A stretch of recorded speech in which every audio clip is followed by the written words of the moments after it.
Recording in progress.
Okay.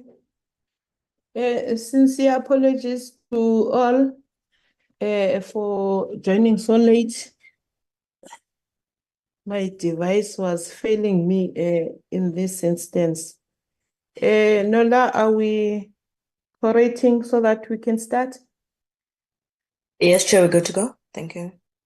Oh, okay. Thank you so much.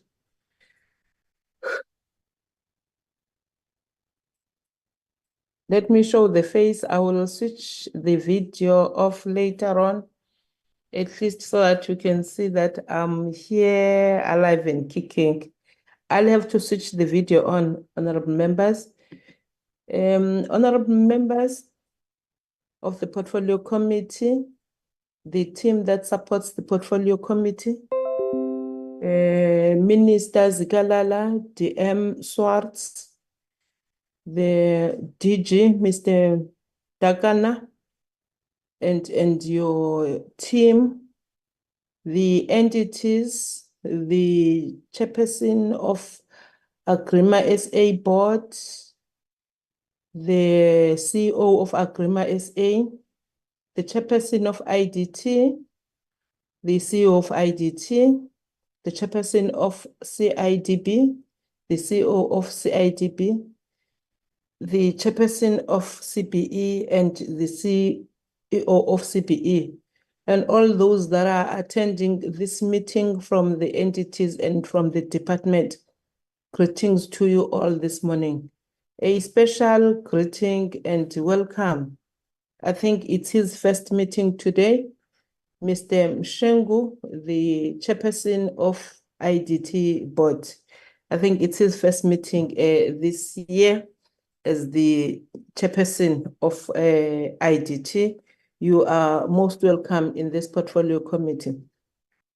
Honorable members, tomorrow, as the country, we will be celebrating the Human Rights Day, a holiday that I came about, the history which is not so good of this country, the struggles of the people of South Africa when they were fighting for their freedom. It's something that we need to tell to the generations to come, to our children, to our grandchildren, that the government of ANC, when it came into power, it recognized the sacrifices that were made by the people that were fighting for this country. We recognize, therefore, this day, 21st March, as part of the holidays that marks how the people of South Africa were rejecting the pass laws, how they bent their passes, but the sad part, how they were killed by the apartheid government, especially in Langa and in other areas that were participating in that. It's something that we must never forget. The freedom that we are enjoying today, it didn't come easy.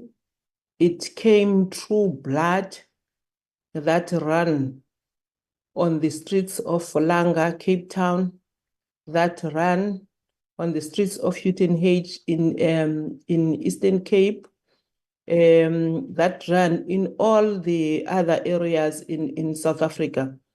So singaze silibale bantu bakuthi nabantwana bethu singaze singabakhumbuzi into yoba sitheze sibe kweli xesha kwabe bekwenzeke ntoni na. Anti-campaign ke, kodwa ke this is the only government that is recognizing human rights in this country. We all know that previously, as Black South Africans, we were not recognized as humans in this country. We were called names. So whoever will be making their mark on the 29th, you must know the government that made it easy for you to be a human, to be a person that is recognized in this country, and that is the government of the ANC. With those few words, honorable members, I welcome you all in this meeting of today. Our meeting, another apology to the entities. Yesterday, we were supposed to have a meeting, but the programming committee changed and we were having a plenary at 10. So we agreed with the secretary of the committee that all the items that were to be dealt yesterday must be done today. So I know that messed up the programs of the entities. We sincerely apologize for any inconvenience on that. We will be starting with the Agrima SA that will be briefing us on its annual performance plan. And after each entity, honorable members, so that we have enough time. We are not in a rush. Our meeting today, we are planning for it to end at 2, not at 12 as it is written there. So that we allow the entities to present. We allow members of the portfolio committee to ask questions, to interact with the presentation. No one in a rush. We all know that the plenary will start at 1500 today, so we are in no rush, honorable members. So after each entity, we will be dealing with questions directed to that presentation. We will start with Agrima, followed by IDT, followed by CIDB, and followed by CPE. And then we'll deal with our minutes. And on that note, Nola, do we have any apologies? Good morning, Chairperson. There are no apologies from the members of Parliament from the Portfolio Committee. The only apologies that we have are that of the Minister of Public Works as well as the DG, who are currently attending a meeting with EXA. We just have another apology from one of our colleagues, Ms. Litlake, who's the committee assistant, who's also attending another meeting. Thank you, Chairperson. Thank you so much, Nola. I've just been made aware that in the meeting we have the South Durban attorneys, and I don't know, are they part of the entities? If anyone from that group can indicate to us, they are part of which entity? Or maybe because if they are not, we have invited people here, and if no one knows about them, can they please leave the meeting? Agrima, are they part of your delegation? These attorneys? No, Chair. Good morning. Okay, they are not. IDT, are they part of your, because we need to know. No, Chair, they are not part of my delegation. We have received threatening letters, and in our meeting now we have attorneys. No, we don't work like that. This is a portfolio committee of Parliament. So we don't act willy-willy. CIDB. No, they're not part of our delegation. CPE.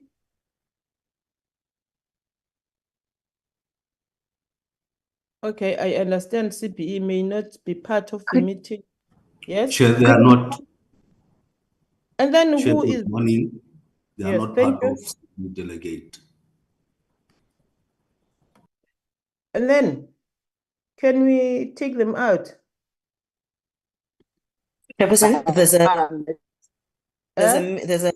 a chat that just came through. There's a message that just came through on the chat indicating that there's someone from PMG. It's just that they're not allowed, they're not able to change their name on the platform.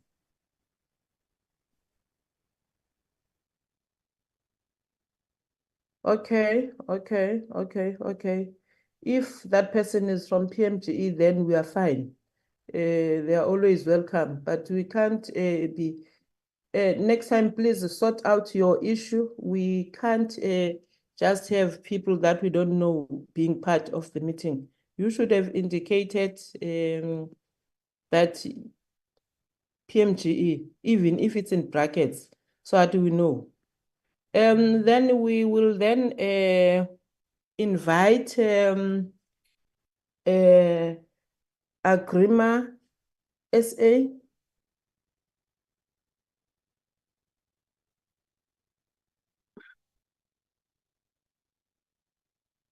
Good morning, Chair. Whilst I'm waiting for the CEO to upload the presentation. Good morning to you, Honorable Chairperson of the Portfolio Committee, as well as the Portfolio Committee members, the Minister and the Deputy Minister, Chairpersons, CEOs of entities and officials of the entities present. All protocol observed. My name is Jeffrey Mahachi, and I am the current acting chairperson of Agrima South Africa. With me in the presence, I've got the CEO of Agrima, Mr. Richard Somanje, And I also have the CFO, Ms. Madumo. And we will be taking you through our presentation for the APP 2024 to 2025. All right. CEO, if you are ready, you can actually flight the presentation.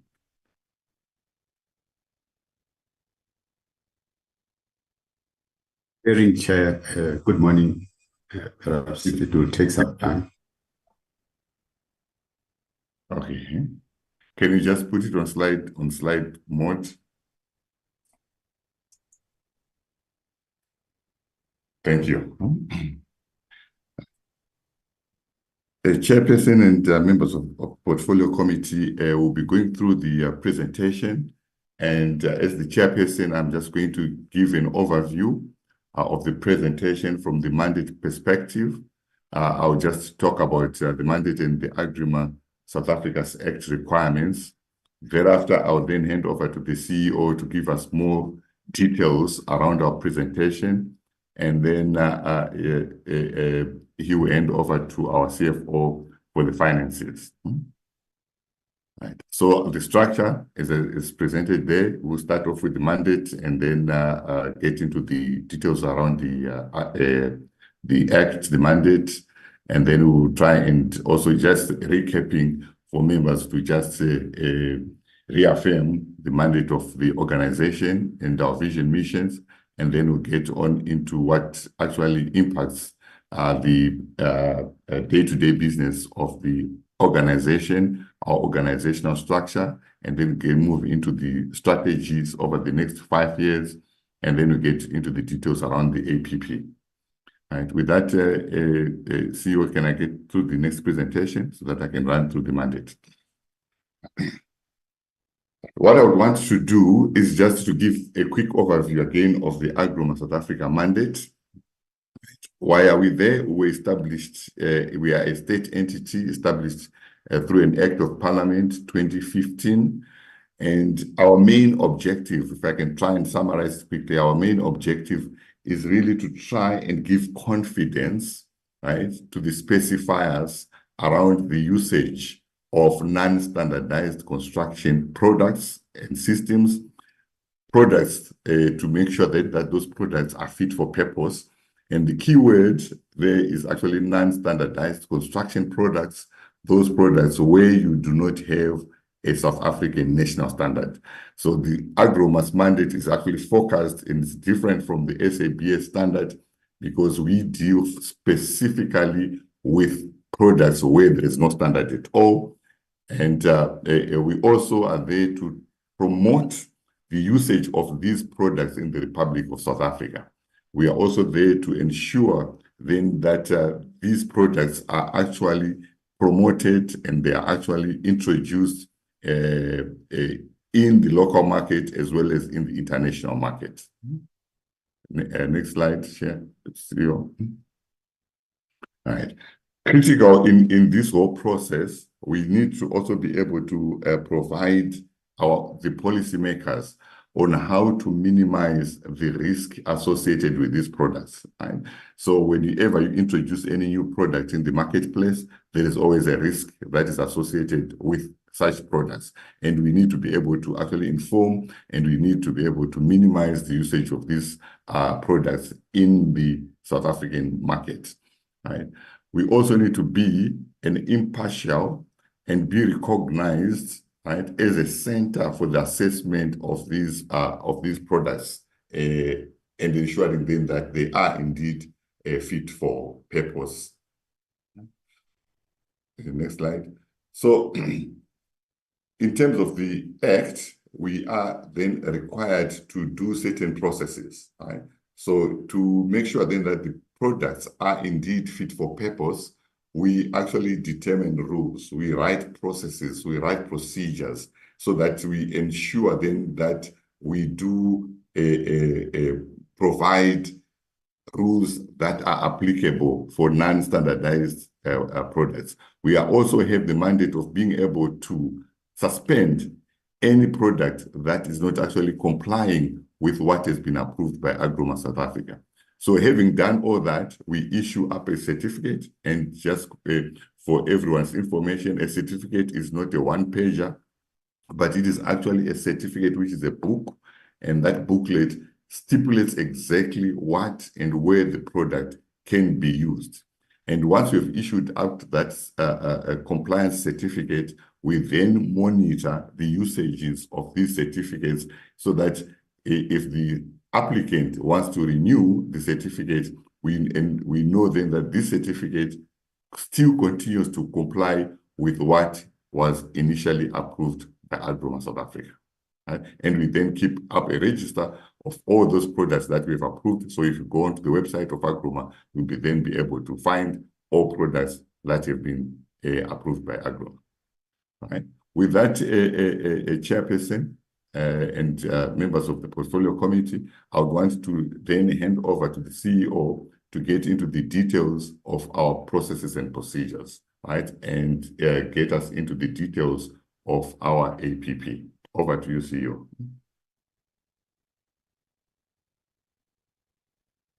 Thank you, Chairperson. Good morning, Chairperson of the Portfolio Committee, honorable members, Minister in absentia, and the Deputy Minister, and the Director General in absentia, chairpersons of the public entities, CEOs and colleagues, ladies and gentlemen, good morning. I'll then take you through the alignment of our planning to the departments, where we support the departments in terms of performing along in terms of the 7 priorities of the government, and which these priorities are meant to address the country's harsh economic challenges. Chairperson, these priorities are aimed to fast-track the path to priority, and in that it's important that we implement these plans to enable the government to realize its vision, that is of 2030. In these priorities, we will focus our actions with the most significant impact, fostering immediate and long-term benefits over the next 5 years. What we are presenting, the picture here, Chairperson, it shows the public sector and infrastructure sector, which encompasses the department as well as its 4 entities and the provincial offices, where we emphasize in terms of the sector contribution to the government priorities through shared outcome for the sector. Agrema contributes to the department's mandates of addressing poverty alleviations, unemployment reductions. And the certificate that is awarded by ASA or Agrema will allow the users to build infrastructure. This infrastructure includes also social infrastructure. The ASA certificates that are issued are deemed to satisfy the status within the national building regulations, thus meets the requirements of the national building standards. These approved products will be used to deliver the infrastructure, including the social infrastructure, and promote and provides those ones that are involved in delivering this infrastructure with employment opportunities, and also provide for the shelters during the implementations. In turn, it alleviates poverty as well as implement reductions to the beneficiaries as well. ASA has identified 4 strategic outcomes within this strategic planning for 5 years, and the functions of ASA cut across the built environment sector and the alignment thereof within the departments. And the picture that we are depicting here identifies our link to the department in terms of the outcome, that of productive infrastructure investments, dignified client experience, optimize job opportunities. And that is how we link to the departments, which ultimately link to the outcome of the government and the 7 priorities. And the same in this picture also further outlines that, but also emphasize ASA as an innovator, stakeholder confidence. We outline our visions and our missions as well, Chairperson, and the values, which is just to reiterate, it's what we always present. But what is important, Chairperson, is we further outline our external environment analysis, which came from the 2 years of pandemic that hasn't been friendly to everyone globally, and where the impact has been devastating, resulting in several construction companies closing their operation. The increase in the cost of living will continue to impact the affordability of certifications. Therefore, this will cause a decrease in the several project applications and revenue generations. The power interruptions continue to negatively impact the manufacturing industry, thus leading to low productions of innovative technologies. Low economic growth has resulted in business closing down and losing employment in the country.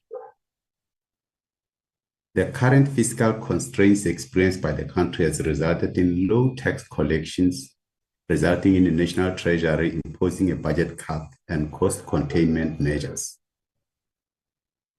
The current Agrima South Africa Act number 11 of 2015 and other government policies do not promote the regulation of using ASA-certified products and systems. The voluntary certifications confront ASA with the following challenges, Chairperson. Agrima certificate holders compete for government projects with non-certified innovative technologies owners. The difficulties in promoting the use of certified innovative technologies and the difficulties in regulating the use of innovative technologies countrywide, as well as the difficulties in registering the innovative technologies, as many products are not certified. Our analysis further outlined that the effect of climate change or demands for carbon neutral building technology will increase the number of innovative technologies, resulting in ASA to monitor new innovative technologies closely. The global drives regarding environmental aspects present an opportunity for projects like EcoASA, which has been launched in September 2022. ASA will need to seek more climate-friendly building technologies and get certifications proactively. To address the issues highlighted by the PESTEL tool, the following initiatives will be implemented. To improve or encourage the use of innovative products and systems, we intend to have memorandum of understanding signed with specifier to promote and use the demand for innovative technology. Engage with affected certificate holders to come up with relevant solutions and keep abreast of the construction interruptions that affect the industry and thereby affect the certificate holders. Review certificate holders database to rank the certificate holders regarding their macro enterprise size. Review research and development process to respond to technological advances. Continue to review the Act to limit the use of innovative, uncertified systems and products, and therefore protects the public from unsafe products and systems. To engage the policymaker to expedite the review of the Act. ASA will continue implementing eco-labeling to address the impact of climate change, ensuring the products and materials are environmentally friendly. And this initiative will facilitate the introduction of the green economy. ASA will continue to analyze the industry trends regarding the usage of AGRIMA certified products and systems as opposed to the conventional materials and method. We use the SWOT analysis to identify our strengths, weaknesses, opportunities, and threats. And we thus highlight them here, Chairperson. Of most critical importance is the weaknesses that we have highlighted. That the lack of understanding of ASA requirements by the specifiers, industry, and the public at large, the lack of auditing and monitoring tool for annual inspections, lack of digital certification to safeguard records, insufficient standards accredited laboratories for testing innovative products, lack of test sites to evaluate innovative technologies for certifications, lack of database for experts to fast-track the renewal and verifications of validity of issued certificates, as well as limited number of technical expertise to conduct the assessments. I'll therefore also highlight the threats and how we respond to this. The threats, Chairperson, are declining technical expertise and skilled workforce, inadequate engagement with specifiers and their support towards promoting the use of innovative construction technologies, limited research and innovations capacity and capabilities. ASA certified products and systems do not give innovators a competitive advantage due to voluntary certifications. The lack of fast-tracking and monitoring systems of ASA certified products and systems projects due to non-registration of these projects by certificate holders. To resolve some of the issues highlighted, Chairperson, we're going to conduct and continue to conduct a workshop to improve ASA visibility, awareness, and knowledge sharing. We will continue to engage with the technical expertise from higher education institutions to assist with the technical expertise.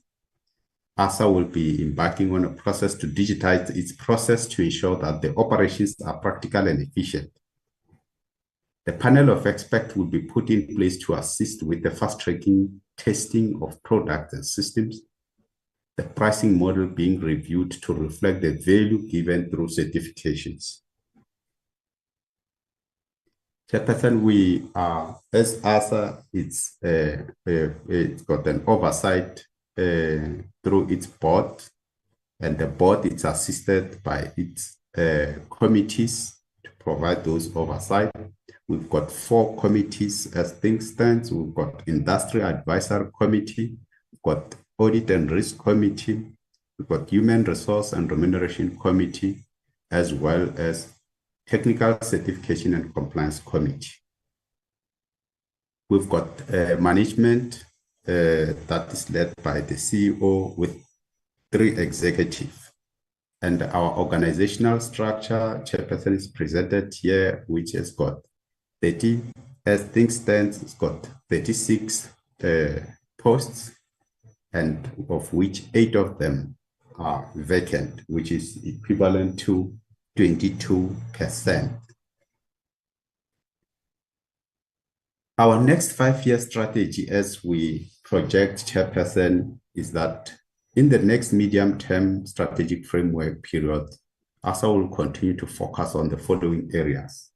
We'll continue in terms of the Act to issue, amend, suspend, reinstate, withdraw, and renew AGRIMA certificates with its certificate holder. Awareness programs for non-standardized construction-related products and systems certified by ASA.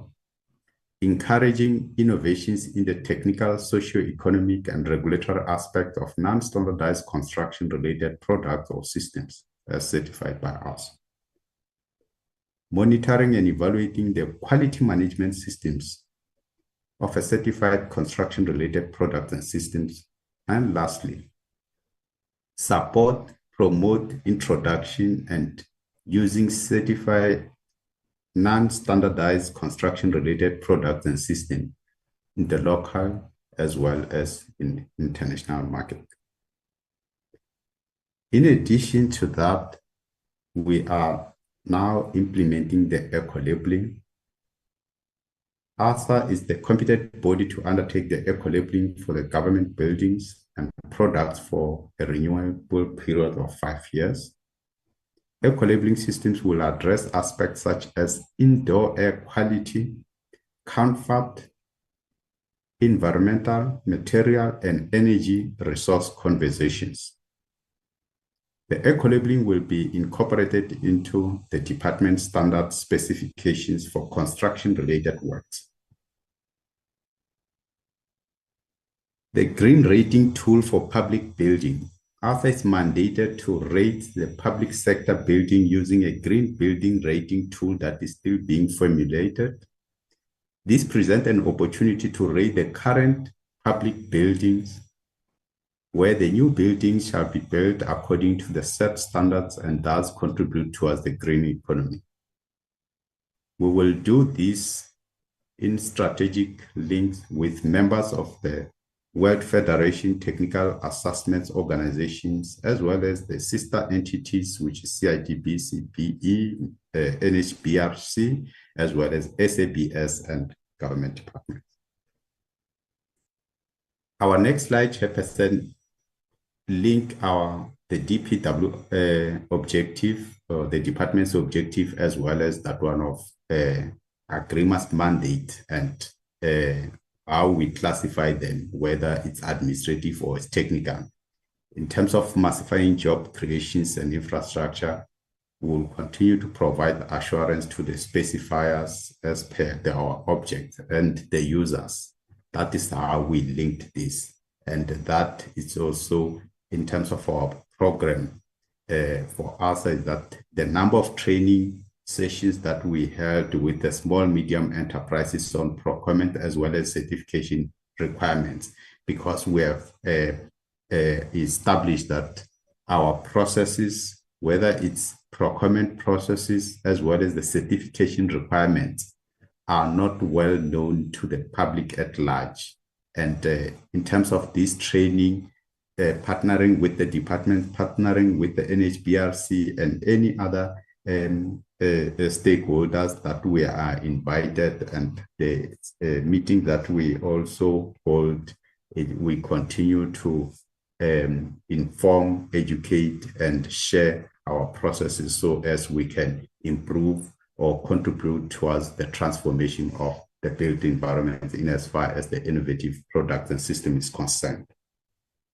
And the number of agreements that we sign with the specifiers, it's key, Chairperson, because most of these specifiers, some approach us, we approach them in terms of how we can work together to advance technology, because we cannot continue to address the backlog in as far as the student accommodation and other social infrastructure by continuing to build those structures using the conventional way. So it's important that because of the backlog, we look at innovative ways to address them, including the disasters that we continue to experience as a result of global warming.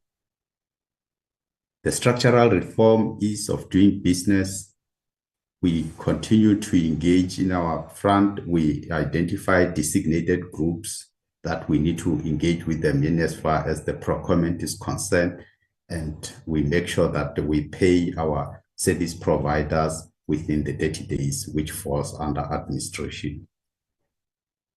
Better leveraging on procurement.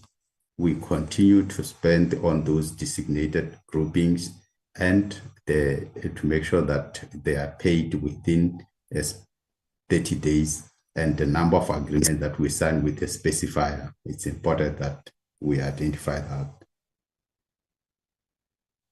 And in as far as the digitizations and modernizations, the fact that we plan to start issuing the number of labels that will ensure that the buildings are environmental friendly in terms of the air quality and water recycling, it's evidence to that. And it's important that this label will reflect or indicate that such buildings are environmental friendly and they carry such a label. And the basic services, electricity, water, sanitation, that will be from our end. It's the number of agreement certificates that we issued. And we have reviewed from 2018, 2017 to 2021, 2022 in terms of the number of projects that we received versus the actual project that have been concluded successfully, resulting in the certificates. And the difference is those ones that we had issues at the end of the reporting period that we could not finalize. Some of them could not meet our requirements, and this graph reflects such experience. In terms of our plan, Chairperson, over the medium term, we are going in as far as the issuing of label. We plan to issue 10 from the ensuing year, and they also increase it by 5 in the outer years. That is the issuing of eco-labeling. And in as far as the issuing of project or completion of projects that are managed and finalized within the required time frame, we aim to conclude 80% of the project assessed and completed as per the project time frame. And it remains the same in the outer years.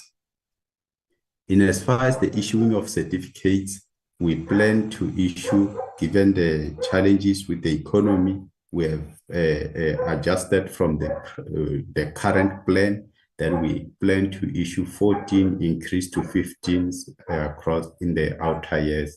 That is the actual certificates that we plan to issue.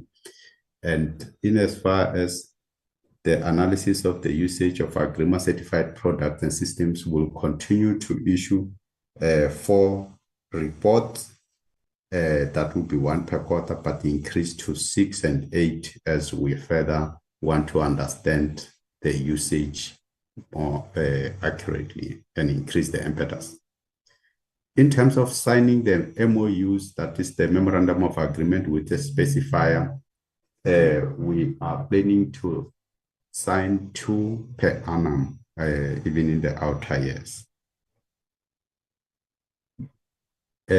We introduce a new indicator here, Chairperson, that is customer satisfactions. While we continue to do excellent work, it's important that we also open up for scrutiny by our customers. And hence we plan to issue 4 customer satisfaction survey in the next financial year and increase to 6 and 8. This is necessary. So as a public entity, it's important that we also gauge in terms of our performance by the outsiders or any interested party in terms of how we do our work. That is very critical. In terms of quality assurance, we continue to conduct quality and compliance inspections. We plan for 95% of the valid certificates in use, and that will increase to 97 in the outer years. And at the same, because we issue our certifications for 3 years, come the end of 3 years, the certificate holders before the end of 3 years are expected to inform us whether they want to renew or they are canceling or whatever action they intend. It's important that we conduct validity reviews. This is to determine whether, since we certify them, did anything change in terms of the conditions of the certificate or through regulations and other things, so as we can confirm. So before that renewal happens, we'll need to conduct the validity review. It's important that we conduct that. That will further provide assurance to the users and specifiers as well. So we plan to do 50% of the validity reviews, increase to 70 and 90 in the outer years. The plans that we have outlined above it's further breakdown in terms of the quarterly in the ensuing year as to those 10, how do we break down the 8, how it's breakdown per quarter as we'll be reporting. Then when we look at the target in as far as the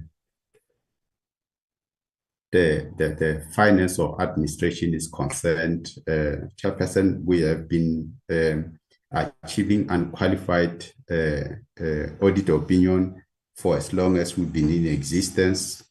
And it's important that we up our game and we aim for a clean audit without audit issues. And that is the plan going forward, even the next outer years.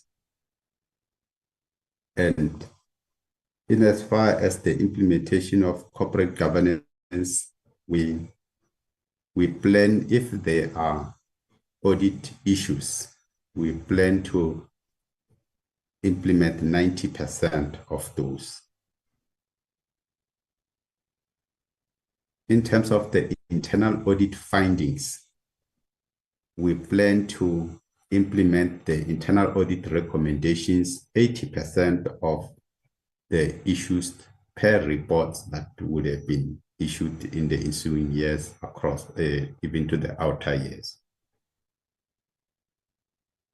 We also, Chairperson, given the challenges that we are facing, and we are looking at to improve our financial sustainability, we plan to increase our own revenue generations by 1% from what we have been generating over the past. So it's important that we also start looking at our financial sustainability in terms of how we can sustain ourselves. We are looking at those aspects. In terms of the spending, it's important, Chairperson, that we plan to spend 90% of the approved budget. And this will increase by 1% in the outer 2 years. And we plan to pay 100% of the valid invoice within the 30 days.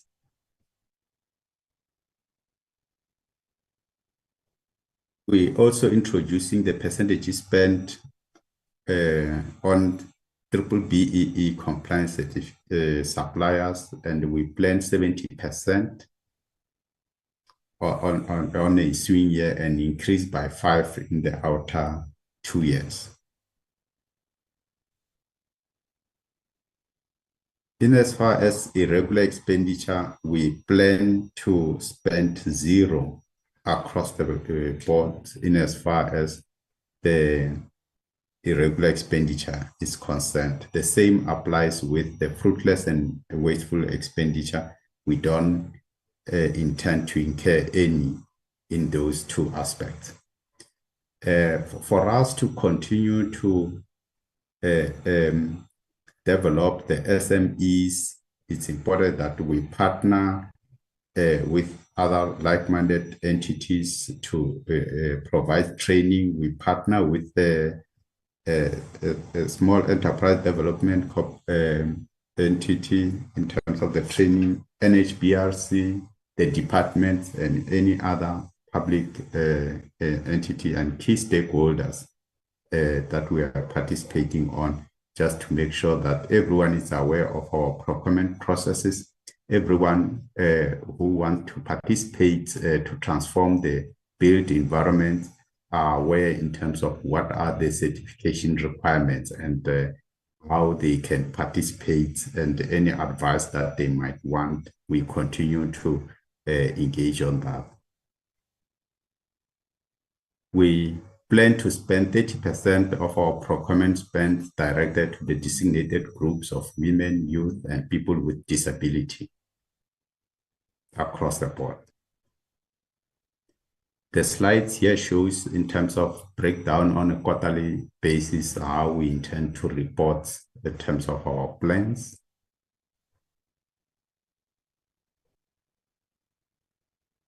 The last program, sub-program, it's corporate services. To empower the human capital at Agrima, we intend to implement 80% of the planned training in line with the approved training plans and budget across the board. We also plan to have achieve 10% vacancy rate across the board. And we started to ensure compliance is addressed, and we have registered with the relevant sector, and we need to submit 1 report per annum in terms of the workplace skills plan.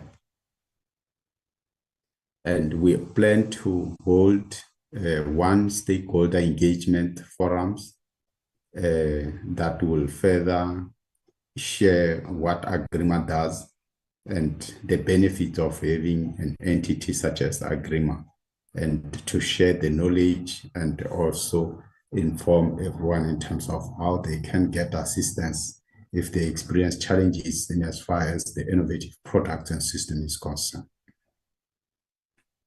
The visibility, we plan to advertise, to have 8 adverts placed on the digital platform, social media, as well as the website, and this is across the board. And also to have to attend 4 exhibitions per year in terms of further informing and educating the public what ASA does. And in as far as the governance framework, we also plan to have an ICT governance framework in place that is in the next year, and thereafter the implementation will continue into the outer years. The breakdown on a quarterly basis is what we have planned. And Chairperson, we are also highlighting what we are going to spend on this. And we also reflecting the audited outcome, and as compared to the approved budget at the time, the average growth rate and the expenditure for that year, and the medium-term estimates, that is for the following year and the outer year, and also reflecting the average growth rate as well as the expenditure-wise. If Chairperson, you look, given the budget cuts that has been communicated to us, which we have included it here, and I must say we will still be able to meet our targets as planned, given the budget shortfall, and we haven't planned at a deficit, but we indicating also the growth rate in terms of the average growth rate that we are expecting to happen. But this is the budget that we are presenting here before the committee, as well as our plans for the ensuing year. This is how we plan to generate revenues through the sale of goods. This is how it's in thousands, so it's highlighted in this column, as well as the growth rate on the outer years, and the interest rate that we expect to generate out of the funds invested for which are not immediately required. And these are the transfers, that is the grant, and this is the total revenue that we are presenting. Our spend, its breakdown in terms of the compensations of employee, which is highlighted here, which shows it's almost a compensation to employee averaging 67% of the total revenue, including grant, as well as the goods and services, which is 32%, and depreciations, which is loss of value, has been allocated. And all these, the total expenditure agrees to the revenue expected. Chairperson, we also acknowledge that our performance is risk-based. It's important that we highlight and indicate that we have risk management systems in place, and there is risk management. Its main objective is to identify and manage strategic, operational, financial performance, and financial reporting and compliance risks which ASA is exposed. It's further to promote the effectiveness and efficiency in the ASA operations and promote reliable performance, financial reporting, and as well as compliance with laws and regulations. The executive management is aware that such a framework can neither provide absolute assurance that its objectives will be achieved, nor can it entirely prevent material errors, losses, fraud, and violations of law and regulations.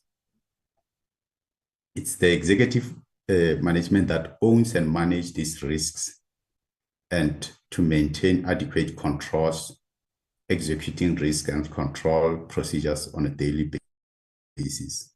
Also, the identifications and assessing risk being undertaken and establishing appropriate controls to mitigate such risks. There are adequate management controls in place to monitor ongoing compliance and highlights a breakdown. As indicated prior, we've got a board subcommittee in the form of audit and risk committee. They provide oversight, which is the committee of the board, support the executive management and help ensure that the risk and control procedures operate as intended.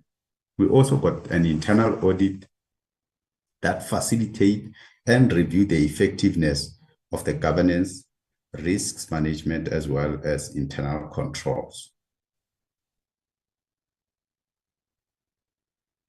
In implementing our mandate, we are faced with several risks that may interfere with our business objectives. Some of these risks relate to our operational processes, while others relate to the business environment. It's important to understand the nature of these risks and their impact on our business, financial conditions, economic conditions, and results of operations.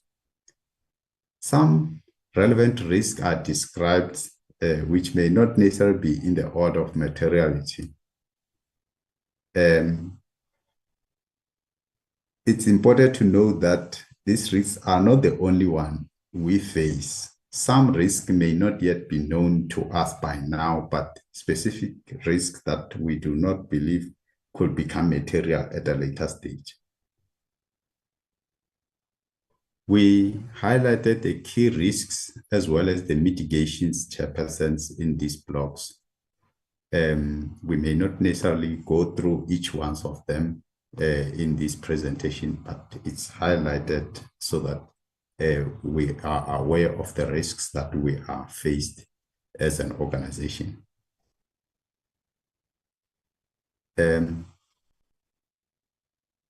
So these are what we highlighted as risks, but it's important that Chairperson, perhaps in conclusion, Chairperson, is that Agrima South Africa continue to provide innovative product certifications for SMMEs and contribute immensely towards the economic growth and job creations in South Africa. Through eco-labeling and green building rating tool, Agrima South Africa foster compliance with the green economy, contributes towards the fast-tracking economic developments by allowing a safe introduction of appropriate and suitable products and systems, facilitate partnership with other public entities, and help reduce the backlog in different areas through innovative technology systems, i.e. housing backlog, student accommodation, and so on. Facilitate the global acceptance of South African produced products as we take the lead, Chairperson, in terms of using innovative build technology in Africa. They use our certificates as certified products and systems, building systems to build infrastructure, address housing backlog in many countries in Africa. Provides independent and authoritative technical assurance for fitness for purpose. This, Chairperson, that will be the end of our presentation, and I thank you. Thank you, CEO. And Chairperson and members of the Portfolio Committee, we've come to the end of our presentation, and we are glad to respond to any questions of clarification. Over to you, Chair. Thank you so much, Acting Chairperson and CEO. I will now invite honorable members to interact with the presentation. I can see Honorable Tring's hand is up. Honorable Van Schalkwyk. It's so far, it's only those two hands. Honorable Tring followed by Honorable Van Schalkwyk.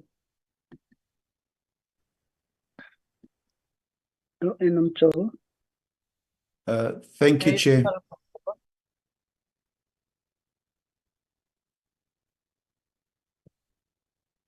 Chair, am I able to proceed? Yeah, yes, please. Apologies for that. I was just noting Honorable Jobo after Honorable Van Schalkwyk. Thank you. Okay, thank you, Chair. Chair, firstly, just thanks to the team from Agrima for the presentation. And I think certainly Agrima is one of those entities within public works that many of us have actually felt is not being utilized to its maximum potential. There's huge potential that lies in Agrima, particularly with some of the innovations that come through that can be used within the construction industry in the main. But let me just get to my questions, Chair. And so firstly, also thank you for the presentation. My first question is, how many certified non-standardized products have been approved by Agrima for use in the construction sector? I didn't see in the presentation, the quantity of the certified non-standardized products that have been approved and used. The second question relates to the competition between certified and non-certified holders that are competing for government tenders. For me, it's a no-brainer, and that is that we should obviously be using the certified service providers. So to what extent is this happening? To what extent are we seeing the certified users being incorporated, particularly within the construction sector, as opposed to the non-certified users who are now also competing for the same tender. And then I think very clearly, I just wanted to know whether, in terms of the weaknesses and that's the SWOT analysis, do you feel that you are gaining ground in overcoming the weaknesses, and that within the foreseeable future, those weaknesses will certainly be turned into opportunities and strengths? And then my final, that's probably just a comment, and then my final question is with regards to the eco-labeling and the eco-labeling and green building rating tools. How many buildings have the eco-labeling and green building rating tools been applied to?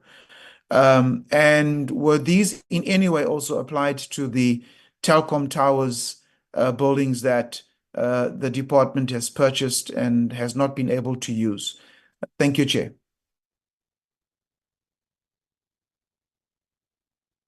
Thank you, Honorable Tring. Honorable Van Schalkwyk.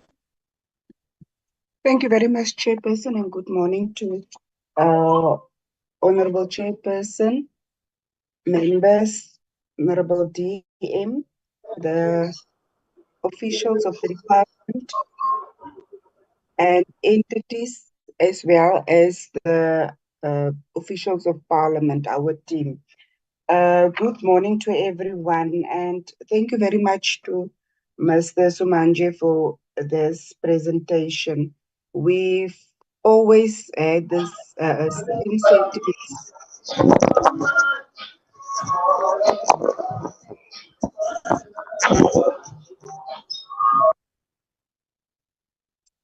Thank you, Chair. We've always had the same sentiments regarding Agrima South Africa and not being able to really diss them on anything. So I would like to share many of the same sentiments as Honorable Thring poses, and I would not like to repeat them. So, Chairperson, just a few, not really questions, but comments that I wanted to bring to the fore. We welcome the presentation, Chairperson, and also the fact that we see that there's time frames and with regards to some of the responses that they had in terms of their SWOT analysis, because we really need to see those being rolled out. We also see how you want to see, Chairperson, how Agrima is zooming into the area, because that the issue for me in terms of seeing that there's a 10% vacancy rate, it's not sufficient to me, because when we look at 10%, and relating it to real numbers, it might be in some instances just a little number, but in some instances a lot of numbers, and taking into consideration our economic challenges and the fact that we have a high unemployment rate, we need to see them going far lesser than that 10% unemployment or vacancy rate. And so we really need some action and proper action in terms of how best the entity can assist in eradicating the social ills like unemployment, with set targets also per quarter on how they're going to plan in terms of the numbers and not in terms of the vacancy rate. Then, Chairperson, we know that it is a requirement of the Department of Labor or Employment and Labor in terms of the workplace skills plan, which many of entities and departments are falling short. But we are welcoming this initiative where they are prioritizing the workplace skills plan. But at the end, Chairperson, we don't. We sometimes see that in some instances it's just the tick box exercise, whereby we don't feel the real transfer of skills in terms of allowing some members of current employees to receive training that's relevant, whereby they can be acknowledged for upward mobility posts. So we really don't need to see it being a tick box exercise, but maybe when they come and report next time to the next portfolio committee, they must indicate what kind of training they are providing and how it's benefiting in terms of upward mobility, the current staff. Because we really need to see that when positions are being opened, then the entry-level positions must be people from outside and not the current staff not being acknowledged for higher positions. So we welcome that. And also the last one, Chairperson, we are welcoming the special attention to the designated groups. And there again, we need to see some real effort across the board to see that the designated groups are really being taken care of. Thank you very much, Chairperson.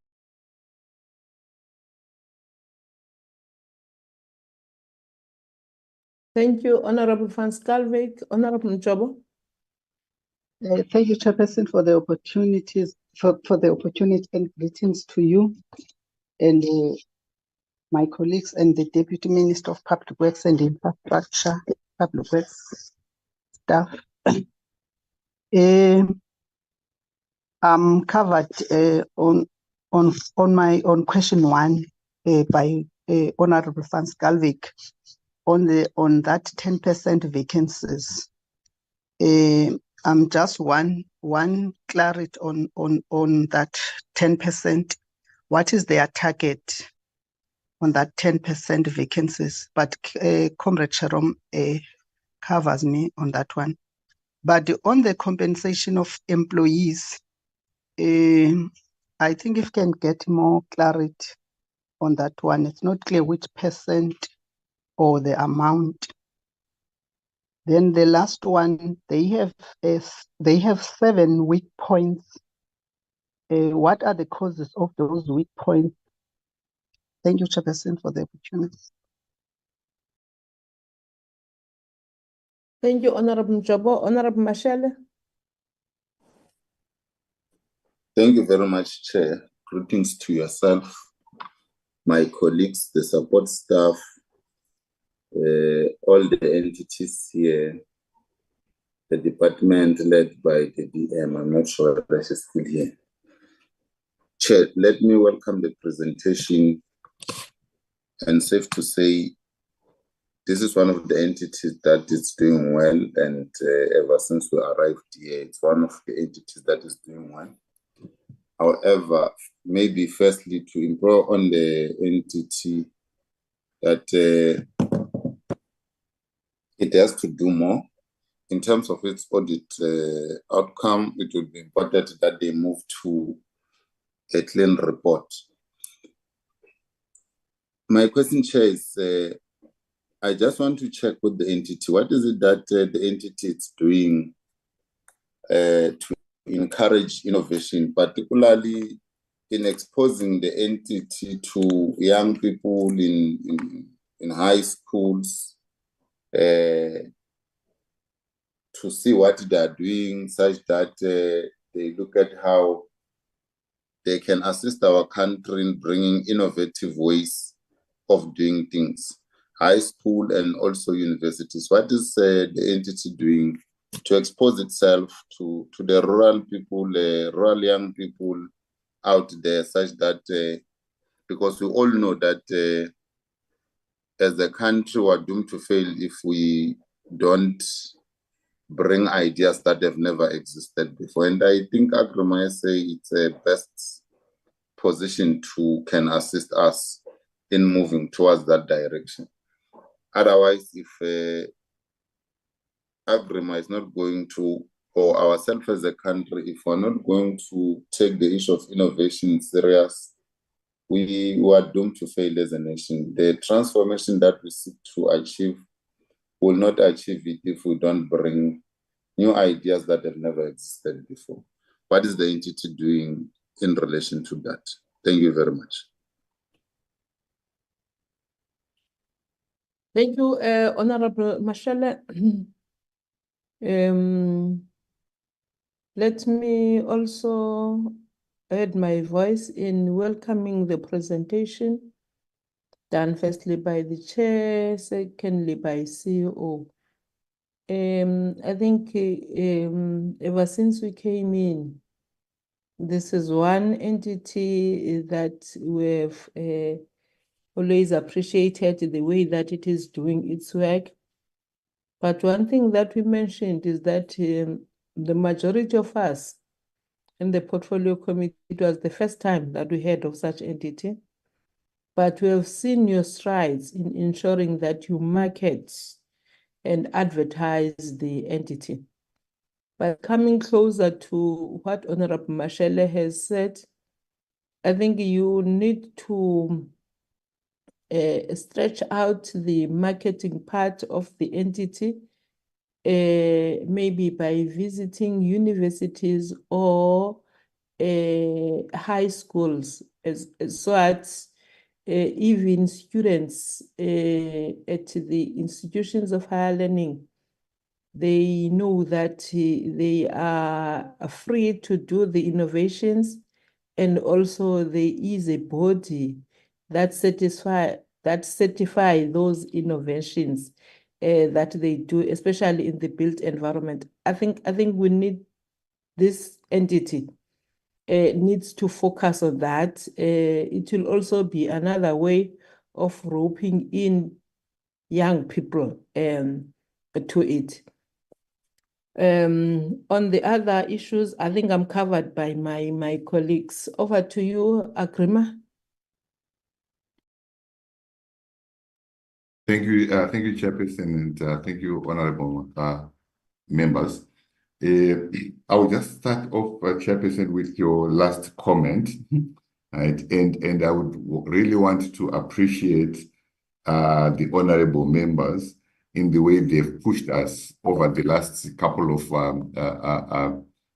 years in terms of driving innovation, in terms of actually going out there and being more visible and doing things beyond what we used to actually do. So, Chair, indeed, we have actually also passed it on to management, and we have stretched our targets with very limited resources.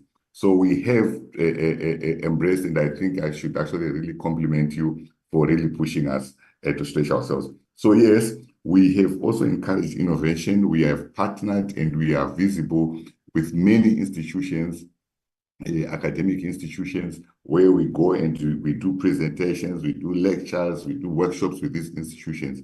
But one more stretch, which I hear from Honorable Mashele, is then to push ourselves into the space of high schools. And there we have not actually played quite a big role. And we are taking on that challenge as we move forward to be visible more at lower level, so that by the time they come to higher institutions, they are aware of innovations. So I welcome that specific comment.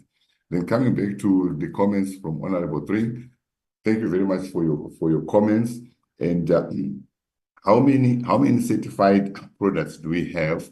I think, Honorable, what we can do is that we can share with you that information perhaps after the session, because when we're talking about certified products, we do certify all sorts of products within the construction industry. So then that would range from the building products.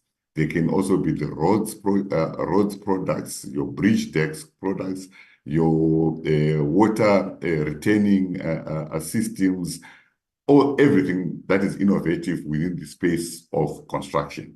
So what we can do is just to summarize those different products and how many water retaining systems have we done, how many roads projects have we done, etc., and we can give you that specific information. Unless if the CEO has got that information now, I doubt he'll probably be able to give you offhand, but we can easily email that information. And in our future, probably presentations will include a slide showing the products that we have done. And when it comes to competition that we've indicated, certified vis-a-vis non-certified government tenders, indeed, within the space of human settlements, right, we have done well there because there is the NHBRC, which is the regulator of the home industry. So within that space of human settlements, right, there's no tender that goes out without specifying then that the product must be AGROMA certified. But where I would want to sort of again extend what we need to be able to do is within the space of social infrastructure. So if people are actually building up clinics and schools, etc., there is no regulator there. And we have embarked on a project now to revisit our regulations, revisit the Act, to actually look into specifics on how AGROMA can be empowered to ensure then that we can go and stop specific projects where innovative products are being used but not certified. So that is actually a work in progress, and we'll probably be able to report back in the next meeting. Weaknesses and whether we're overcoming those weaknesses, I think we have also asked management to give us a proper project plan on how to deal with those weaknesses, how can we convert those weaknesses to opportunities. And I'm glad that there are certain projects that have already started. For example, digitalization issues, we have already started embarking on that within the organization, but many of the other programs as well, we have actually asked for a detailed work plan to deal with that. And then the eco-labeling and the rating tools, this we have not yet started to actually do the actual eco-label. Right? We have developed the specifications, And we are hoping then that in this coming financial year, 2024-2025, we will now start to introduce the eco-labeling and the rating tools. And I take note, Honorable Member, that will probably go and start with those other public works buildings to ensure that they are indeed actually eco-labeled. So that is actually also work in progress, and we'll do that. Then there are two comments which have been made around the vacancy rate.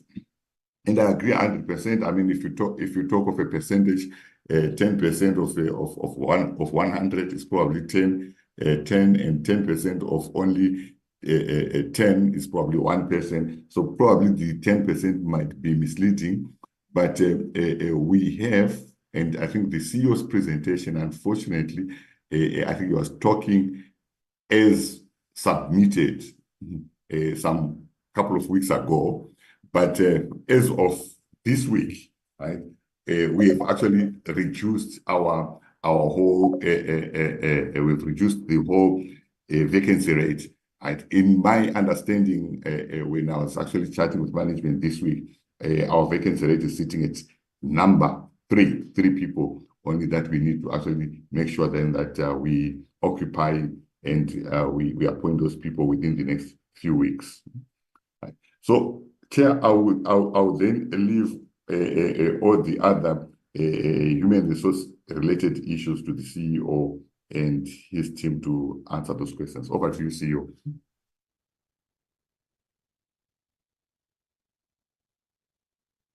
Thank you, Chairperson. And indeed, thanks, Chairperson of the Portfolio Committee and the members for the questions. We really appreciate. And indeed, as management will respond to those other items, as others have already been addressed by our Chairperson. Regarding the competition for certified versus uncertified, Chairperson, this is, we establish this when we do the market usage analysis reports.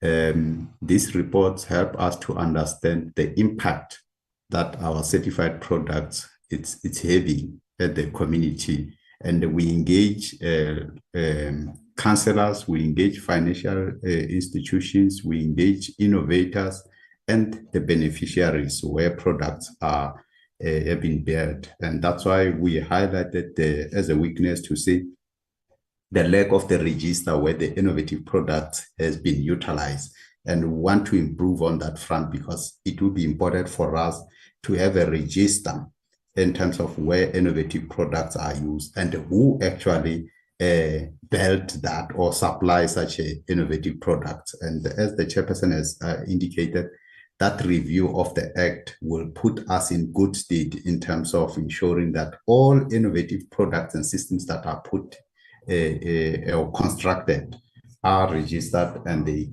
are ASA certified. So that is the response that we're providing. But what the innovators are saying, because we engage with them, they feel a bit unfair when they participate on municipal projects or provincial projects. You find that municipalities are not stating as a requirement that this innovative product that they want to install, construct, should be ASA certified. And that's where now, so because they went through the rigorous systems of ensuring that their product is certified, so they should stand advantage. How? Because their product has been assessed and certified by independent body. And that should provide assurance to the users that yes, this product that is being constructed has been subject to those rigorous tests. But as things stand, they don't stand and realize those advantages. And part of reviewing the Act is to address some of those and to make sure that they stand a better chance. But also, we had a workshop with municipalities on the 3rd of November, just to spread the word, to make sure that the municipality are aware of our existence, and we tell them exactly what we are doing, and how they can really engage us in those areas. And the turnaround was great. And we're also going to engage with MISA, that's the Municipal Infrastructure Support entity.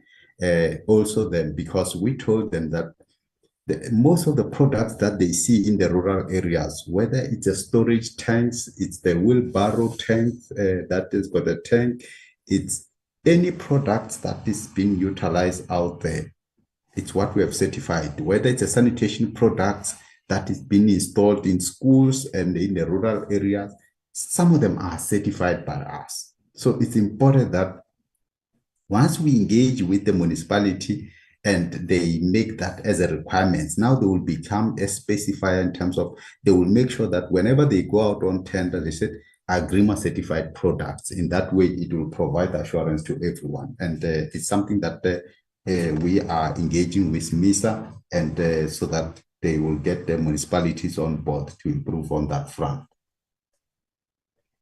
Regarding the telecom tower, yes, this is the new project that we're going to implement. For now, it's not accommodated, but as we spoke about the current buildings, there will be a process that will engage with the departments in as far as the current building, what needs to happen, those retrofitting, it's the process that will be undertaken just to make sure that how do we ensure that the current buildings are environmental friendly. And that will be the next project together with other portfolio of buildings.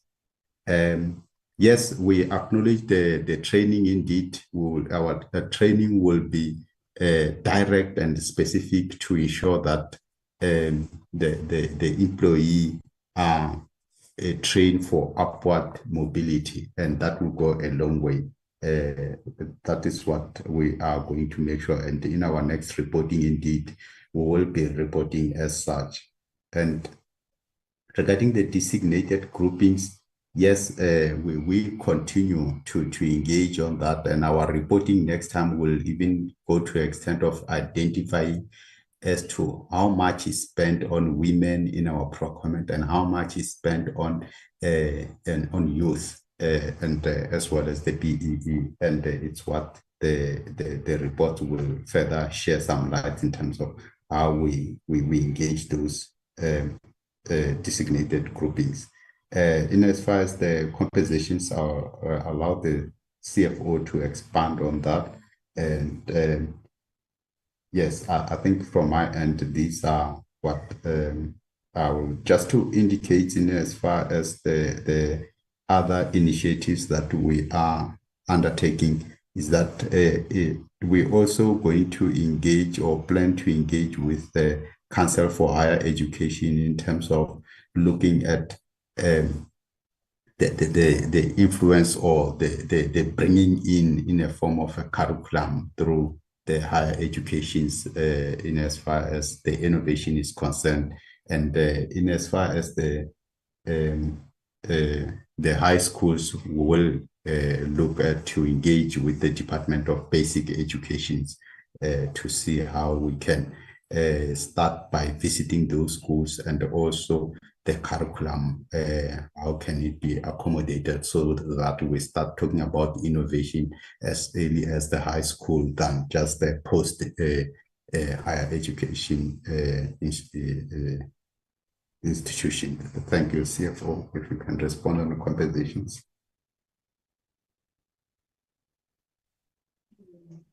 Thank you, CEO. Good morning, Chair. Good morning, members of the Portfolio Committee. With all protocols observed. Chair, on the question on the compensation of employees with regards to what it comprises of, it's payments that we make towards the employees of the organization.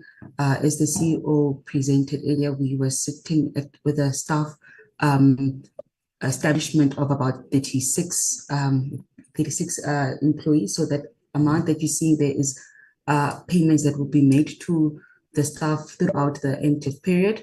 On a compensation to total expenditure basis, our budget is sitting at just over 67 7% of our total expenditure budget for the year. So that would be payments that we're making towards our employees. And as a service organization, as a professional services organization, most of our payments relate to the compensation of employees, leaving the balance then to take care of the other aspects of the business. Thanks, CEO. Over to you. Thank you. Thank you, CFO. I think, Chairperson, I think we have responded, unless if we might have left out other questions, but over to you. Thank you, CEO, and all the responses that we have received from you. I'm not sure whether there are any follow-ups from the honorable members. If there are no follow-ups from the honorable members, we now invite IDT. Can Nola share the hosting rights with IDT team? Thank you very much, Chairperson. Okay, thank you so much. Thank you so much. Thank you. Goodbye.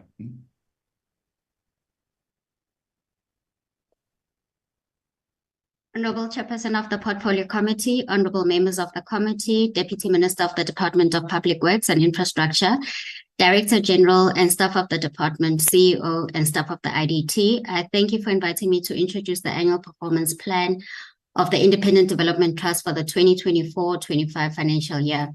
By way of introduction, my name is Karabo Siila. I am the Deputy Chairperson of the IDT, and I'll be standing in for the Chairperson this morning. Honorable Chairperson, I will just open up before the CEE takes the podium.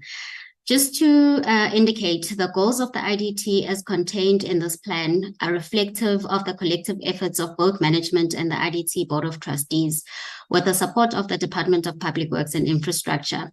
The IDT board has set ambitious goals through which it seeks to turn the IDT into a sustainable, agile, and fit-for-purpose entity that can deliver quality infrastructure to the satisfaction of its clients. In this respect, Chairperson, the board reaffirmed the 3 strategic pillars of the entity through which it seeks to transform the IDT into a high-performance entity.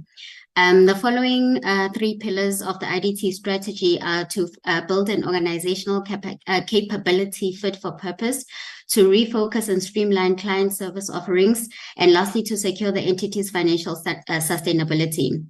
Chairperson, much has been done to deliver on these key pillars of the IDT strategic intent, and these include client confidence, which has grown apace, and in consequence, we have seen new business opportunities which have been created, growing the portfolio to its highest levels in 9 years. Program expenditure continues to and is set to grow even higher in the 2024-25 financial year, as is projected in this corporate plan. This is a strong indicator, Chairperson, that the IDT is rising again and will soon be self-sustainable. It also indicates that our clients, like us, believe that the entity has a unique role to play in the delivery of social infrastructure. Chairperson, in terms of our value add, it is anchored in the following aspirations: boosting clients' capacity to deliver social infrastructure. That being, the IDT uses its skills and capabilities to support government departments in meeting their service delivery mandate. Secondly, the deliverance of infrastructure projects on behalf of clients in a way that helps to eradicate poverty, create employment, and foster sustainable communities. And lastly, the development of skills of young built environment professionals, thereby increasing the human resources pipeline. Chairperson, I will stop here for now, and thank you for the opportunity as I welcome the CEO to take us through the corporate plan. Thank you. Honorable Chair, honorable members, Deputy Minister of DPWI, board members present, CEO of entities, and a good morning to everyone. My name is Tebogo Malaka, and I'll be taking portfolio committee members through the 2024-25 annual performance plan. Honorable Chairperson, I'm here with my executives, and I will be sharing the presentation with the acting CFO. So I will start with the first part of the presentation, and then from there I'll hand over to the acting CFO for the budget and financials. This is the outline of my presentation, Chair. I will start with the background, planning assumptions, strategic positioning, alignment with MTSF priorities and outcomes, and then I will go straight into the APP targets and budget, and then the conclusion.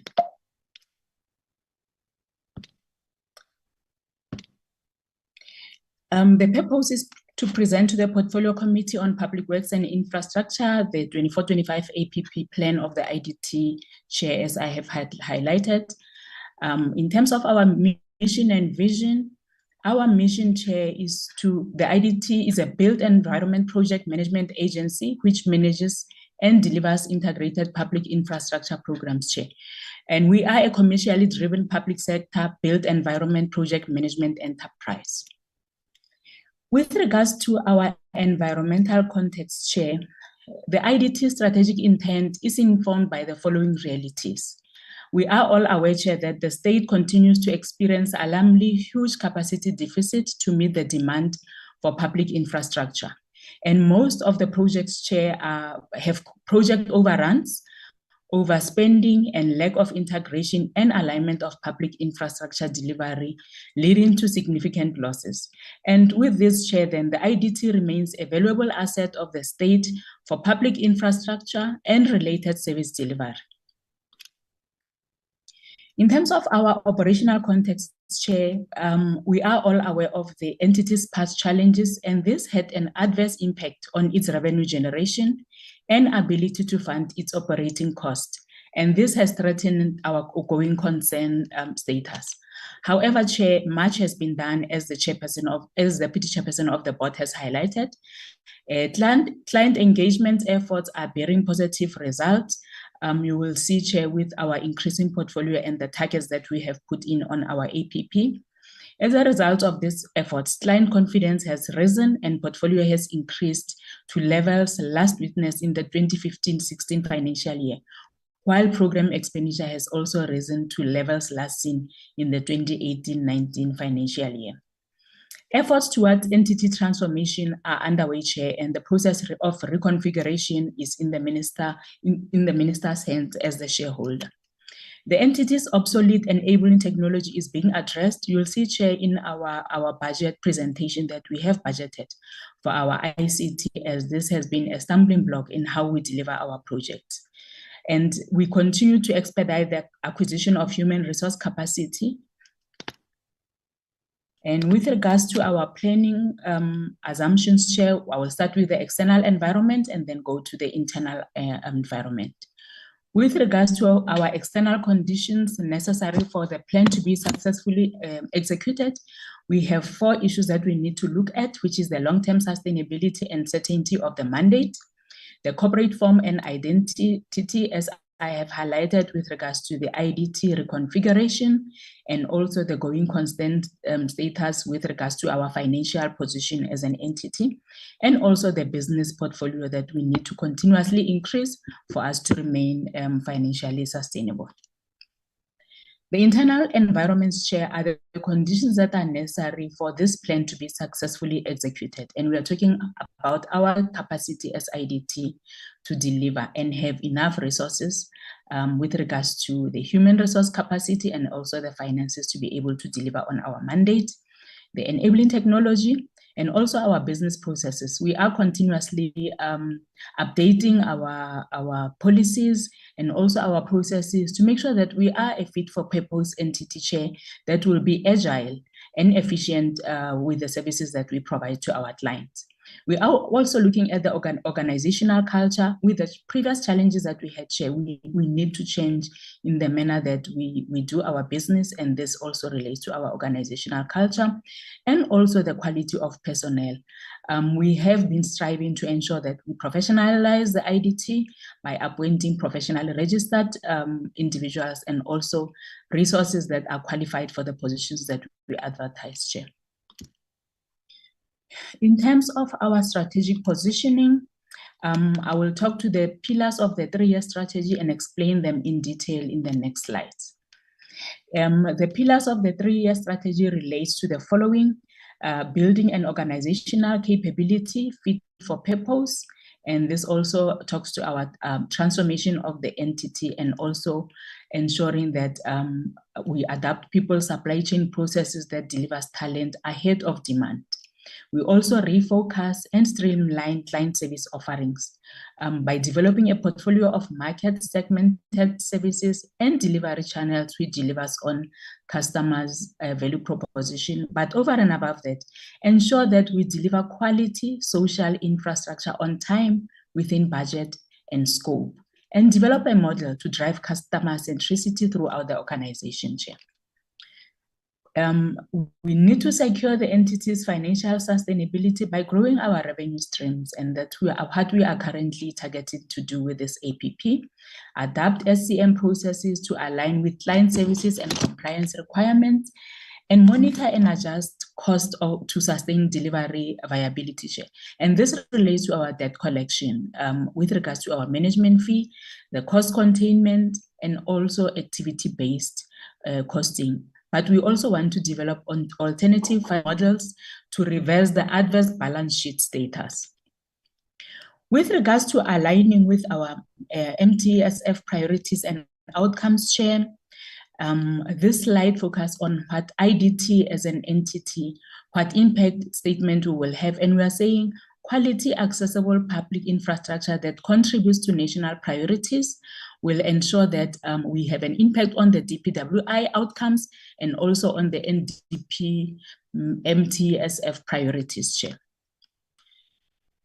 Getting into our APP targets and budget, our approach to our APP targets, Chair, is that we want to balance the need for long-term sustainability and the current capacity challenges that will ensure that we are able to deliver through finance, enabling technology, and human resources. We need to ensure delivery of work on hand. As much as we have challenges, we have programs that we need to deliver. So whilst we are dealing with our challenges, we need to ensure that the delivery does not suffer, and we provide scope for growth to enhance both public infrastructure delivery and the entity's financial performance share. We need to target growth of business portfolio, supplemented by a commitment to increase delivery capacity, as I have highlighted, Chair, our technology and having the right personnel in the right positions. We also need to allocate resources to align strategy commitments towards growth and effective delivery on current obligations.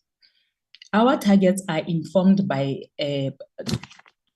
our past performance, which is our baseline, and SMART principles in terms of applicable planning standard and guidelines. Chair, our APP is as follows. With regards to the first indicator and target, it's increased access to quality social infrastructure. And the first target talks to completed projects and number of infrastructure projects completed. And it relates to the practical completion. So if you look at all the financial years, the target has been low.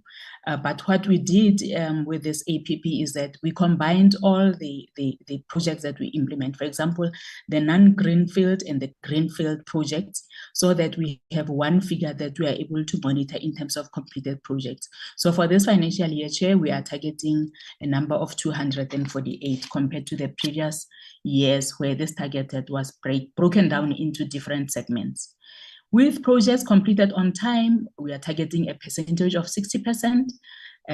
Projects completed within budget, we are targeting a percentage of 80%, Chair.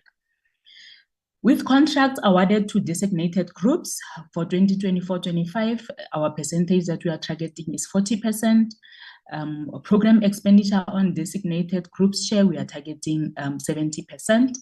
Projects of contract awards within the contractor development program, we are targeting 168%. And if you look at this target, Chair, the previous years, we did not have it. We are ambitious. It's a very what do I say? It's a very critical target. And we are making a concerted effort that we increase this number so that our contractors on contractor development program are awarded projects, and therefore we are targeting a bit higher on this target, even though the previous years did not have this target. On projects, contract awards within the contractor development program in terms of our designated groups as well, Chair. Percentage of construction projects awarded to women contractors, we are targeting 40%. Projects awarded to youth, 30%. And percentage targeted for disability, 2%, and we are making a concerted effort to make sure that we will be able to achieve this target share. As you know, that it has been a challenge in the construction sector, but we have come up with ways and strategies to ensure that we meet this target. With the contractor development program, Chair, it's a 3-year program, but we need to ensure that as the contractors who will be on the program will be able to graduate, and these are the output indicators that we have put. The first one is that contractors will need to have improved CIDB grading. Because it's a 3-year contract, 3-year program, this target will only be achieved in the final year because they still have to be trained, and then from there we award the contract. After awarding the contract, that they need to revise their CIDB grading. So with this target share, we did not target anything for this financial year, but it will be subsequently met in the outer years because of the program as it is structured. With regards to work opportunities, Chair, number of construction work opportunities that will be created through the IDT portfolio, we are targeting 3,887, and number of work opportunities created through EPWP, as the IDT is responsible for the EPWP NSS program, we are targeting 80,000 share. We never had a challenge with achieving this target, and as much as we have put this, it depends on the budget that we are given. If we are allocated an additional budget share, we will be able to increase this target to be overachieve it to more than 80,000. But for now, we are looking at the budget that will be allocated. Chair, this talks to our financial sustainability. This target relates to the value of business that we need to have for us to remain a going concern and make sure that we break even. So it's categorized into two items, which is the value of business portfolio. This is the portfolio that is currently confirmed that we opened our books with. It's a rollover from the previous portfolio, less expenditure. It comes to 5 billion, as highlighted, 5,584,215,000. The value of new business generated share, we are targeting 2.4 billion. And if you add these two, then it gives the entire portfolio for the whole year, which amounts to about 8 billion. And out of that, we are targeting to spend 6 billion from this portfolio share. And the reason being, because all this portfolio don't come all at once at the beginning of the financial year, we cannot certainly say that we will spend 100% of the portfolio. Some of them, especially the new business, is not yet confirmed. It might be confirmed in the middle of the year, and the expenditure might then start towards the end of the year. That's why we are not targeting 100% expenditure, but about 75% of the business. Management fee collection, we are targeting to collect 90% of the revenue that we are anticipating to generate. And in terms of our vacancy rate, we are targeting 10% share. With regards to a compliant fit for purpose entity share, we are looking at the percentage of program compliant invoices paid within 30 days. This has been a challenge, Chair, as we all know that we depend on our clients paying us for us to be able to pay our service providers. However, we have changed our contracting model. Although we receive tranches, some clients delay with the tranches, but we are targeting to ensure that we pay our invoices within 30 days, Chair, and we want to achieve the 100% compliance with this target. With regards to percentage of invoices on our overheads budget and not on our programs, we are also targeting the same, 100% compliant and pay our invoices within 30 days. I will hand over to the CFO Chair for the budget.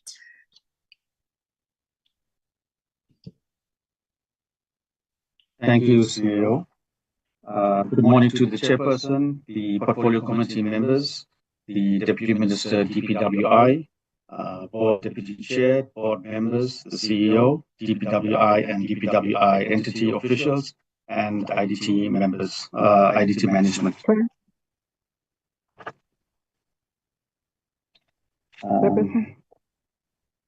Yeah. Sorry, Chair, can you hear me? Am I audible? Sorry, acting CFO. I think there's someone calling me, but also your line, there's an echo. About to complain about the line. Oh, okay. Okay. Thank you, Honorable Mjobo. There's an echo. I don't know why there's an echo. As you speak, there's an echo. Can you maybe try again? Okay, I'll try again if the chair can indicate if it's still audible. Yeah,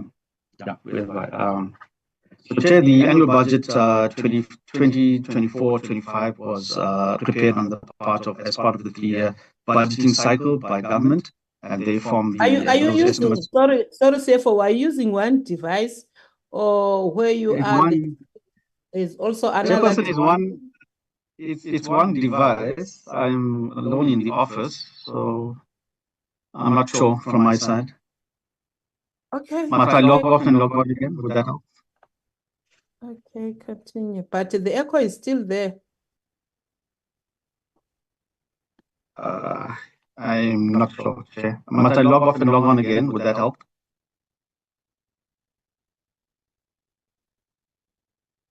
It's only me and Honorable Mjobo that hear this echo. It's as if you It is there, Chair. It is there. It's as We if are all there is hearing it. another device that is also open. That's why there is this echo. There is a serious echo and we can't hear you clearly because of the echo. Maybe he can just log in and out, Chair. Or maybe even change the The vein. device, yeah. Oh. Oh, yeah, or the vein.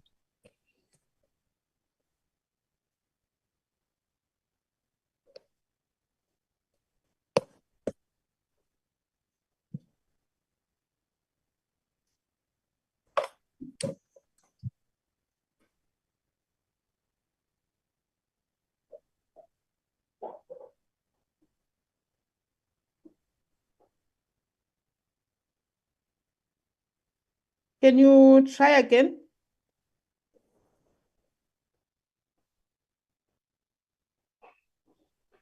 He's in the lobby, Chair.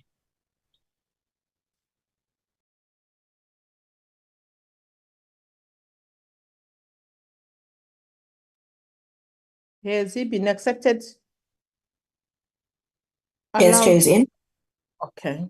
Can you try again, CFO?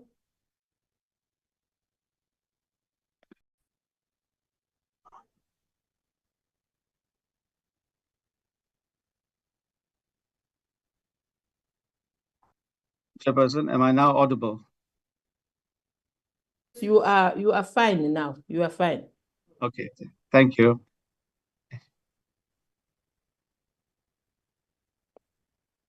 Okay, so let me take up from the Chair.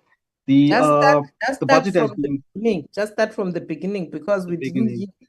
Yeah, okay. Okay. My greetings have been said. So let me start, as you said, from the beginning. The annual budget for the 2024-25 financial year was prepared as part of the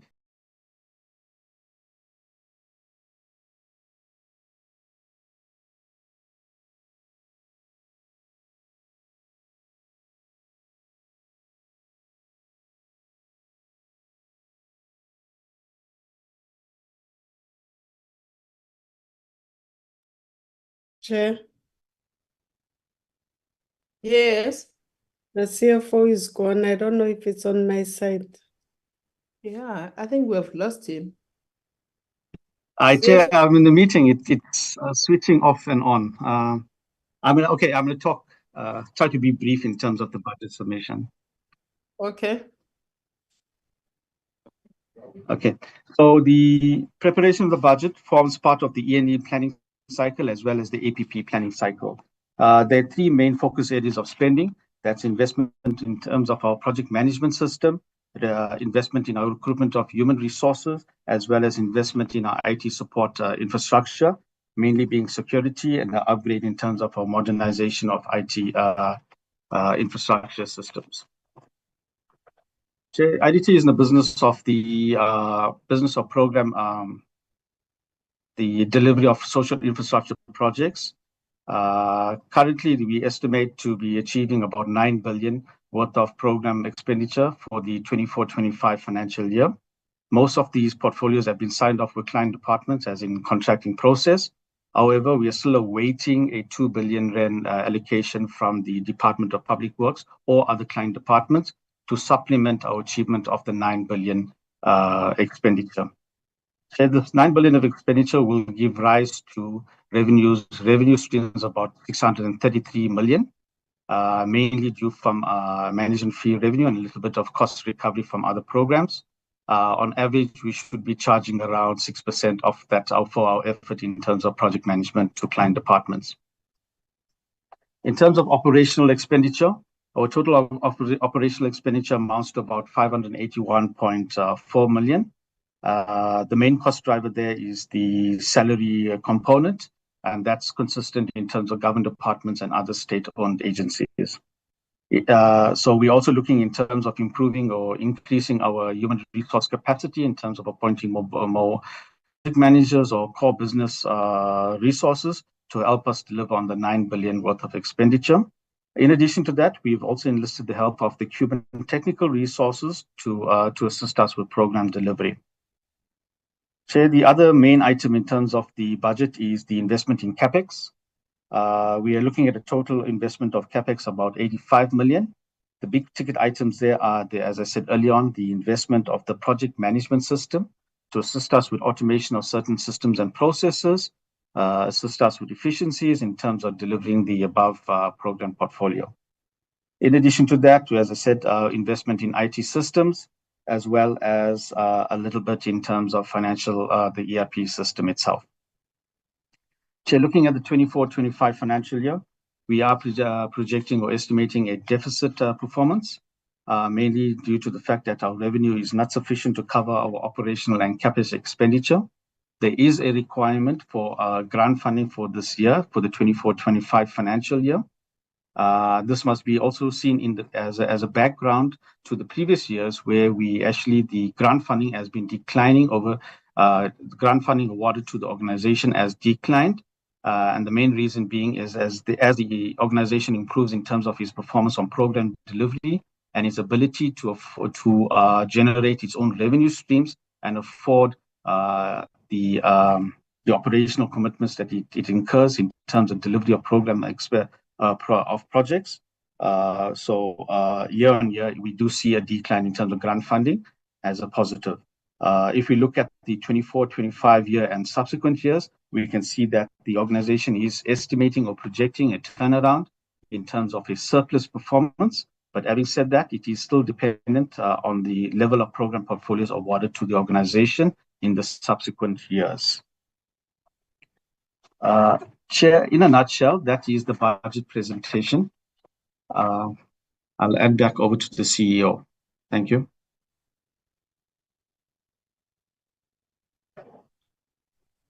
Thank you, Chair. This brings us to the end of the presentation. The other slides are just notes to what the acting CFO has been presenting. And therefore, we recommend that the Portfolio Committee knows the IDT Annual Performance Plan for the year 24-25 financial year, Chair. Thank you.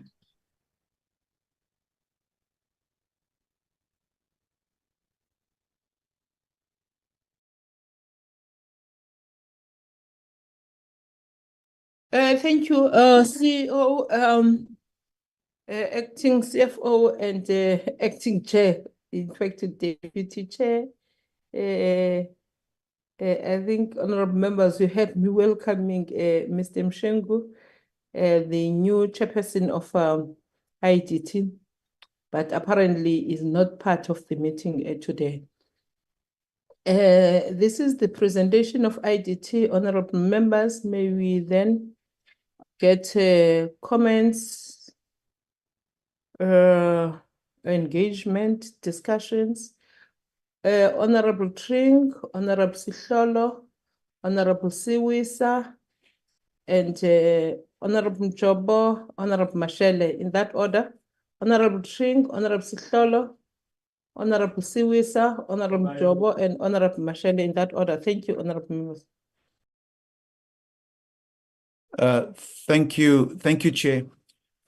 Chair, just two questions. And firstly, appreciate the presentation. And obviously, the IDT and this particular committee have a very positive history, if I can put it that way, in that at the very early stages, the start of the sixth administration, many members, in fact, I think the committee was unanimous that we fight for the IDT to retain its position as an implementing agent, particularly for infrastructure development within public works and infrastructure.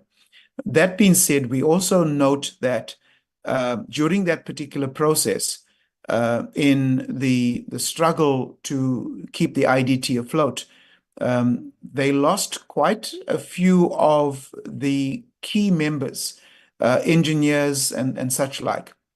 So my first question is, what is the turnaround in terms of replacing some of those key members that were lost, in terms of the IDT now being able to properly implement and fulfill the mandate that they have in terms of infrastructure development? So that's my first question. And then secondly, obviously, in order to fulfill the mandate, you need the qualified, capable individuals who are able to perform the necessary functions. So what is the process in terms of ensuring that those key and critical positions have been filled within the IDT? And then secondly, Chair, we also understand that now we also have ISA, Infrastructure South Africa, which to a large extent is also looking at infrastructure build. So the IDT's relationship with ISA and how that is kind of panning out in terms of avoiding duplication. I'd like to hear the response to the avoidance of duplicity and not having a situation where IDT and Infrastructure South Africa are kind of competing for the same piece of the pie. Thank you, Chair.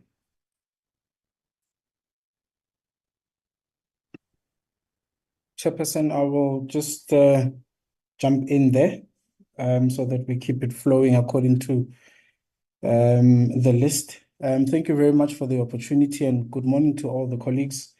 Chairperson, I've got a question that is directed to the board in particular. We know that the chairperson of the board is not here and that the opening remarks were done by the deputy chairperson of the board. And I want to specifically touch base on the issue that relates to the forensic investigation that has been instituted by the board or commissioned by the board. And I want to get a clearer understanding on the reasons that those particular forensic investigations have been commissioned by the board, on what grounds, and what are the main issues around that. We note the challenges that have been going on in the IDT dating back to as far as 2021, when the former minister, Patricia de Lille, had contemplated on closing the entity, but citing, of course, Honorable Thring's remarks around the significance of the entity and that the committee at the time had fought for the entity to remain as is due to its contribution. So that is my first question, and as far as that is concerned. And I also want to highlight the fact that there had been issues that were raised by whistleblowers over an entrenched culture of fear and victimization within the entity. And I'd like to hear what is the current state of the entity's unfair dismissal cases, which have obviously resulted in quite an extensive amount of legal fees. I just want to get clarity from the CFO in as far as what is the current state of the disputes between the entity and current or former employees. and obviously the employment compensation of those employees. I might have missed it in one of the slides when the CFO was presenting. What is the current compensation of employees? I know that at one stage it had reached 12 million. And I want to just then relate this to the DM perhaps, and I just want to get the current state of the CEO's contract since 2021. Is it now formalized, or is it still on an acting basis? Chair, I'll also go over to the meeting that we had with the AG on the 10th of October 2023, where concerns were raised over material uncertainties around the financial status of the IDT. I just want to hear what has been the progress in as far as correcting that particular situation, and what is the strategy around whether we will be able to get a positive report from the AG in as far as the entity is concerned. I just want to check also, Chair, what is the current state of the IDT's head office? I know that at one point there had been a presentation to the committee where it had indicated that they are looking to, of course, lease another head office at a cost of about 700,000 rand per month. This was indicated by the entity during one of the committee meetings, and that the entity will run, of course, at a 89 million deficit, this including the capital costs. Just want to check around those few issues, Chair. What is the current state in as far as those issues are concerned? Has there been any attempts to resolve the Hollywood phenomena within the entity in terms of those who are acting, particularly the question relating to the DM and how they then resolve to sort out those positions? Thank you, Chair. Thank you, Chairperson, and good morning to everyone who is in the meeting. Chair, IDT has come a long way. We all know when we started the sixth administration that we fought for IDT, and one would really need to praise the work that has been done so far, but it does not mean that they must relax what they are supposed to be doing, Chair. Chair, I think, Honorable Tring, the issue of ISA and IDT, I'm going to skip that because I'm also interested to know, where does ISA start and where does it end? And is it not going to affect the work of the IDT? The issues that Honorable Tring was speaking about. Chair, when I look at the percentages that need to be accomplished, I'm just curious to know why the entity is not aiming for 100% and they go for 60, 75. What are the reasons? Do they foresee any challenges in the future for them to actually meet their targets? What are the reasons for them to actually go for the percentages that they have included?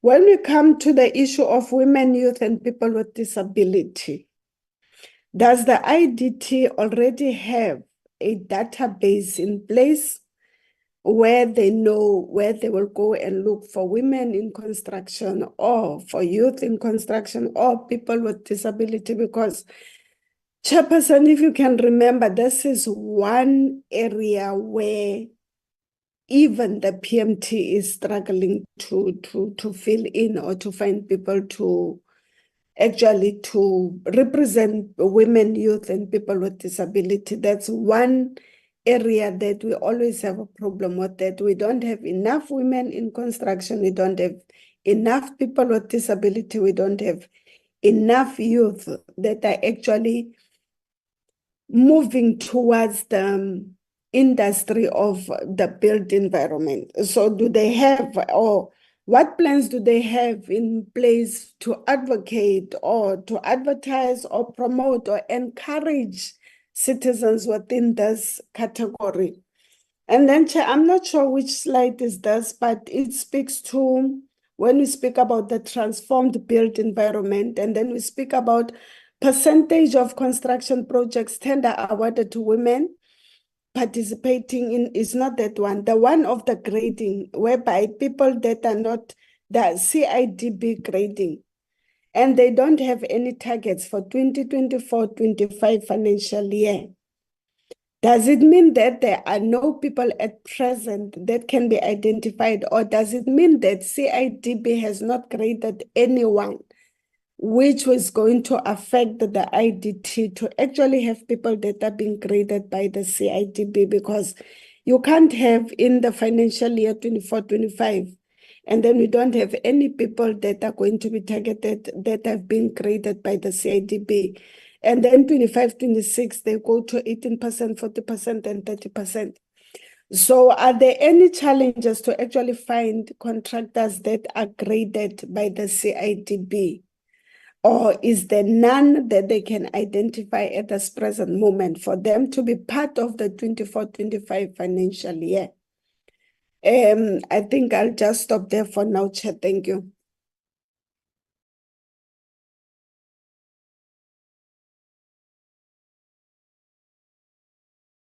Honorable Mchobo.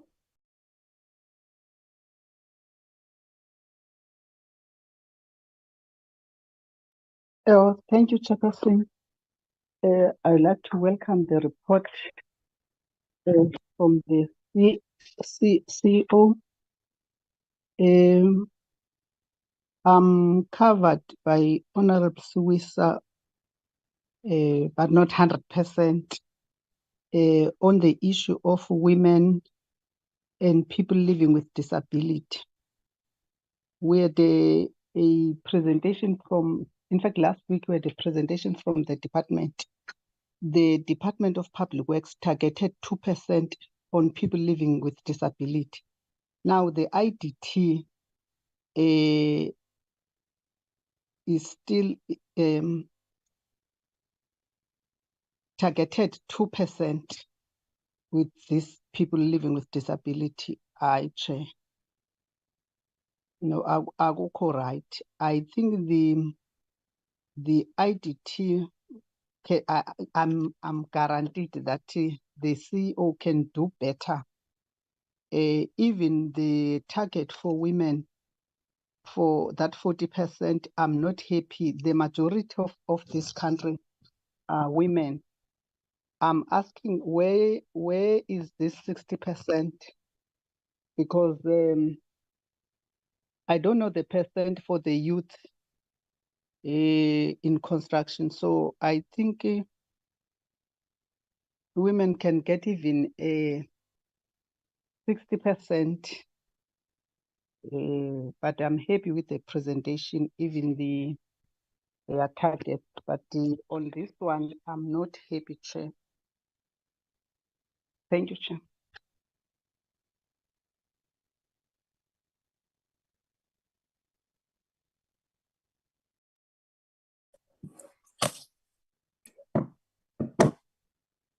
Thank you very much, Chair. I think let me join my colleagues in welcoming the presentation by IDT.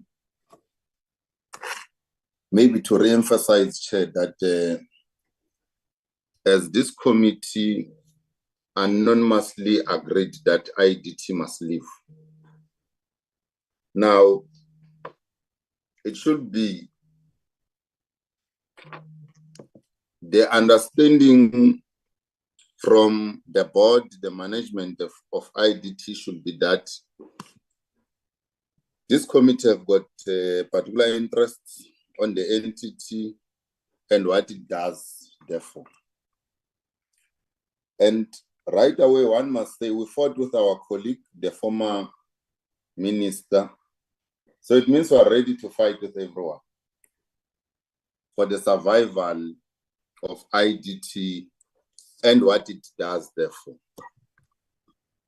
Amongst other things, Chair, when we said IDT must survive, was to see to it that it implement the social programs, EPWP in particular. Therefore, for any presentation on the APP from IDT. One will have a particular interest in seeing how they want to implement their EPWP program.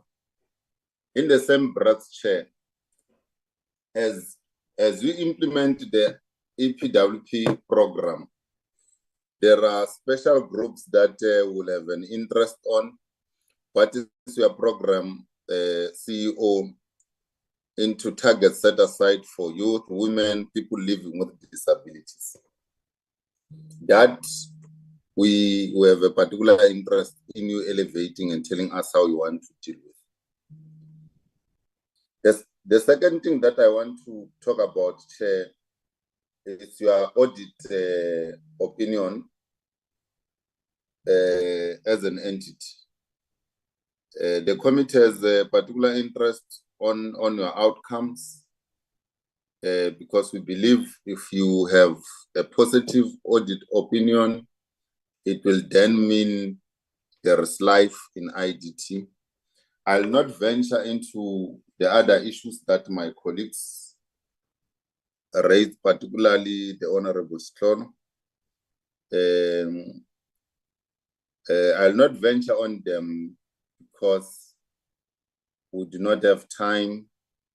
Probably if we had an opportunity to sit as a portfolio committee some other time and look on other issues of IDT, one was going to get into that. Safe to say that today one will just look at the APP, and we want to be assured whether IDT is bringing a proper plan that will sustain it throughout the year while responding to the socio-economic challenges of our people on the ground. Thank you very much, Chair.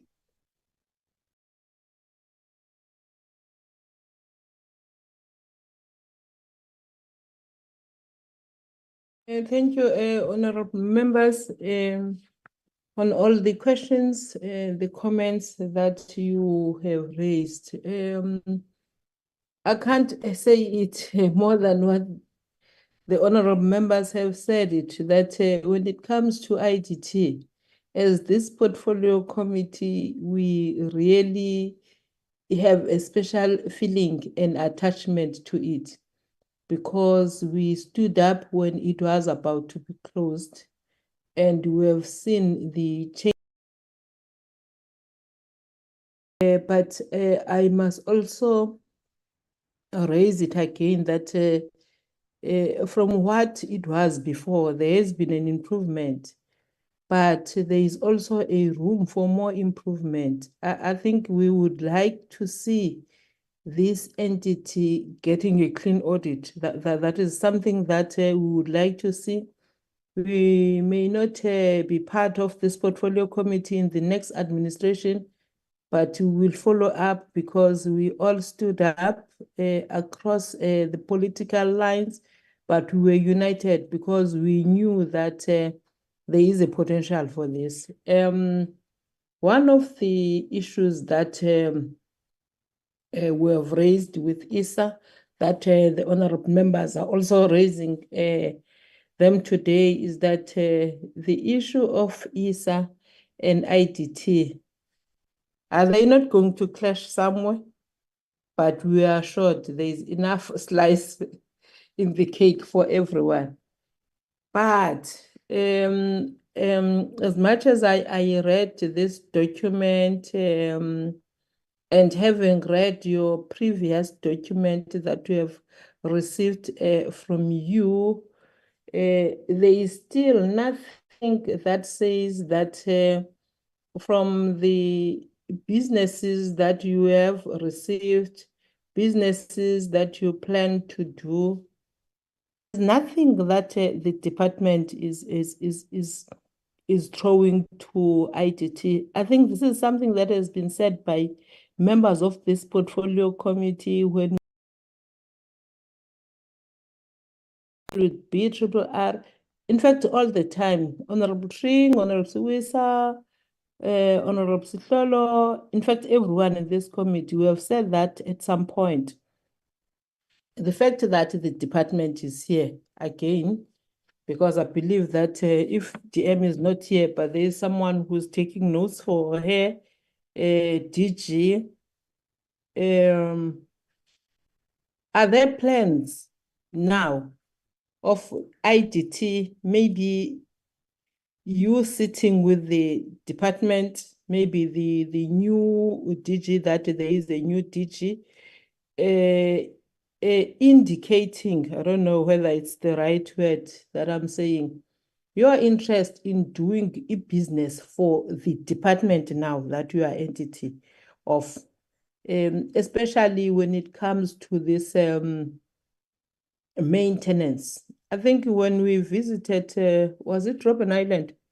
And we were informed there that the last time that there was proper maintenance and all that, it was when it was done. I don't know whether it was IDT 2015, whatever. And then they stopped and then things fell apart. So I just want to check whether in your plans, do you have any plan of sitting with the department, discussing this issue of doing business now? We can see that you do business for other departments and all that. Do you have that? Even if the department is here, they can come in on this one. Looking at the fact that you are having now departments taking e-projects from Department of Public Works and Infrastructure, because Department of Public Works and Infrastructure is not implementing those projects. So having this entity, is there anything that is being done? I am not happy, even myself, on the presentation of a representation of women and people living with disabilities. I think it's something that needs to be improved, that one. Because these percentages that we are given as if it's not increasing, but you look at the population of South Africa, you find that women are more. You even look at the stats, you will get an answer that says, no, there are no contractors for people living with disabilities. But if you dig down, you'll find out that there are many, but business is not given to them. Can we improve on that one? And it must be your target that you reach new targets when it comes to women, especially having a women CEO, women deputy chairperson. Can you reach new targets, especially on those? Thank you. Over to you. Thank you, Chair. I'll tackle the question that was posed to the board. Chairperson, it is true that there has been an investigation that has been instituted. However, at this point, I would just like to indicate that the board is currently dealing with the issue, and this process is currently undergoing. And as such, when the matter has been concluded, the board will take the members of the portfolio committee into confidence in terms of these matters, as well as the resultant of that investigation. Thanks, Chair.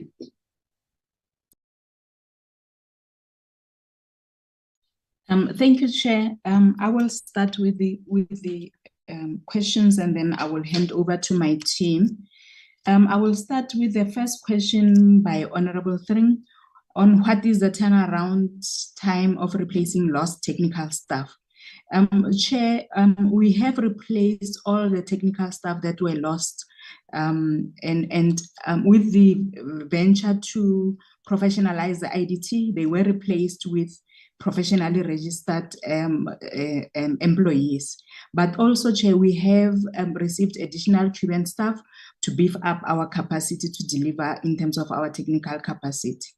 On the issue of duplication, Chair, with ISA, we are having discussions with ISA, but currently my understanding is that ISA is focusing on funding projects that are on planning.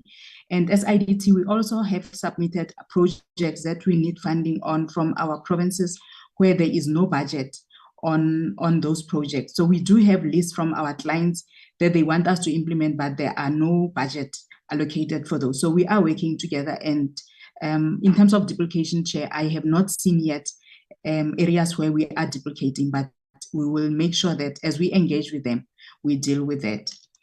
Chair, from Honorable Situlo, the current state of dispute with former employees. I think, Chair, he is referring to the cases where the contracts of employees came to an end and the IDT did not renew them. And this matter is at Labour Court. And he also wanted to know the cost of those disputes. They are claiming salaries up to 5 million, and we are defending the matter, Chair, because their contracts came to an end. But then they still want their contract to be extended. But in our venture to ensure that we professionalize the IDT, the employees did not have the required skill that was required by the entity. On the issue of the audit, Chair, that the honourable member raised with regards to material irregularities and what we are going to do with it, Chair, we have developed an audit action plan that is currently monitored by the Audit and Risk Committee to ensure that all these findings do not recur, and we venture to ensure that our audit outcome moving forward will be an improved audit outcome.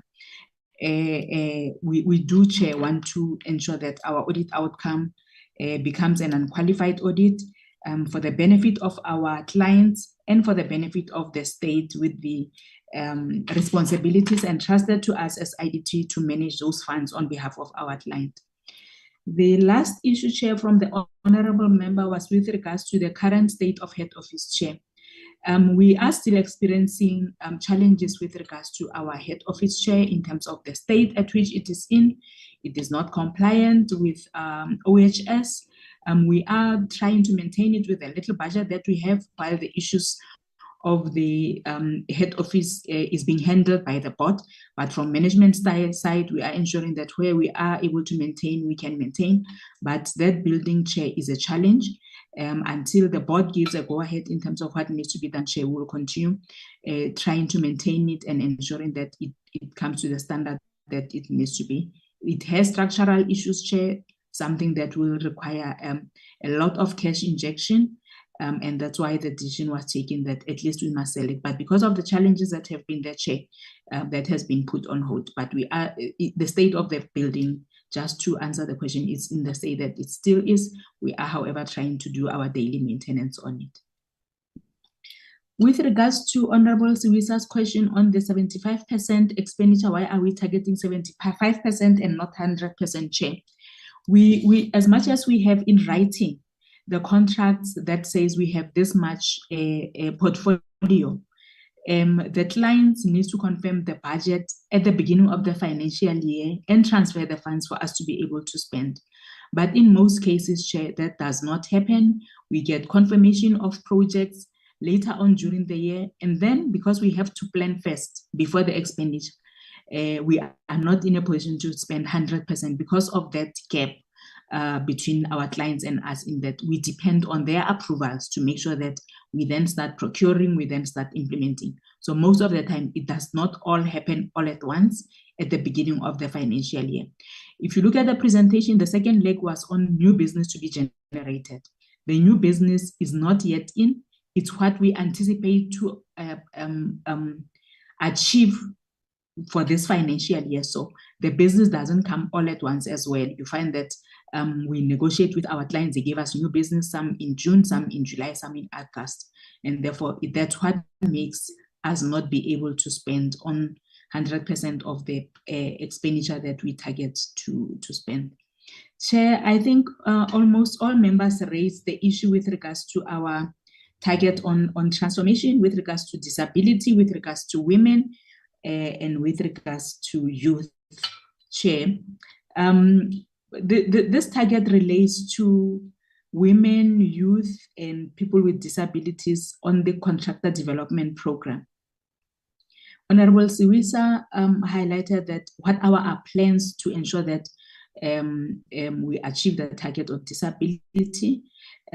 We have a unit, Chair, which is a social development unit that is currently engaging with a entities and those who advocate for people with disabilities to ensure that we work hand in hand with them and assist us with ensuring that we achieve this target, so that when we are struggling, they are able to step in and give us leads. What we normally do is that we will advertise and they will not respond. So we will ensure that with those adverts, we take them directly to them and they engage their constituencies and ensure that they do respond. Honorable Siwisa also highlighted the issue of targets for grading on women, youth, and people with disabilities. And the target in this financial year, we are saying we don't have a target. This target, Honorable Siwisa, relates to the target on contractor development program. So this contractor development program, it's a 3-year program. The first year, you put the people on the program. The second year, first and second year, you also train them. Whilst you are training them, there will be allocation of projects. So by the last year, which is the 3rd year, then you assess your performance on saying, since you put these people on the program, how many have graded upwards on the projects that you have allocated. So we don't allocate the projects immediately because we start first by training them, and to ensure that they are able to implement the training, we then allocate projects. So it's normally on the second year that we start allocating projects, and the 3rd year. And then we assist them to ensure that they submit to CIDB and their grading is upgraded. So they will need these projects for them to be able to upgrade. Without the projects, they will not be able to upgrade. So the target on ensuring that they go to a higher grading, it's on the last year, which is the 3rd year, where we will then also as an entity to say, these women were here in the 1st year, they were here in the 2nd year. Now that the program is coming to the end, let's assess where they are now with regards to grading. But it doesn't mean in the process when we allocate projects, we don't also assist them to grade, because in the process, they also need to get projects that is talking to their current grading as well, Chair. Honorable Njobo as well raised the issue of people with disabilities, and Honorable Njobo, we do note your concern. We will strive to ensure that we increase this target as we implement our projects. However, if you look at the previous financial years, we were not doing so well. So we want to make sure that whatever we target, we'll be able to achieve. But there is nothing stopping us to ensure that even though we have targeted the 40% and the 2%, we overachieve on that target and ensure that we go all out. I agree that we can do better, and we will be striving to ensure that we bring our women, we bring our youth, we bring our people with disabilities, Chair. Honorable Mashele, on the set aside for women, youth, and people with disabilities, Chair, we are working hand in hand with CIDB to assist us also with the legislation to ensure that we are able to set aside projects for women, youth, and people with disabilities, so that as we set aside, Chair, we also don't transgress on our PFMA and our CIDB regulations. So we are working very hard to ensure that we do set aside projects for women, youth, and people with disabilities. And throughout the quarters, as we come and present an account, you will see an improvement on allocation of projects to this designated groups, Chair. And I do agree with Honorable Mashele that our audit opinion needs to improve. We are striving, Chair, that in the next audit opinion, we will have received an unqualified audit opinion. We do have an audit action plan that we are monitoring as management to ensure that we will be able to achieve this, Chair. And that was also your comment that you want to see us improving on the audit opinion. Chair, your comment with regards to additional business from DPWI, we did put it as a target on our budget so that we are able to monitor the 2 billion that the Public Works is supposed to give us. But I must then confirm that we did receive additional projects from Department of Public Works that related to Department of Justice, maintenance of the lifts throughout their provinces, and also Acacia Park. However, we still need to confirm the budget on those portfolio that they have given us. But Chair, I think it's only fair that we confirm that they did give us additional business. It might not have reached 2 billion, but they have showed an effort to show that they are supporting us and they want to support us. So additional portfolio we received is Department of Justice. There are challenges there with regards to confirmation of budget, but the Deputy Minister is here, and I think she has been very helpful in pushing and assisting the entity to ensure that we get this additional portfolio. We got the additional portfolio from DOJ through her assistance, and additionally, Chair, we do have the Acacia Park and the maintenance of lift. But we do keep that target there to ensure that we monitor that additional portfolio and it remains there as additional portfolio of 2 billion. Chair, I'm not sure if I have left out anything.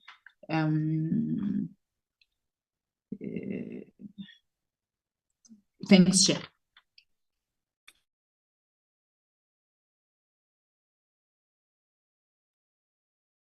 Thank you, Chair, and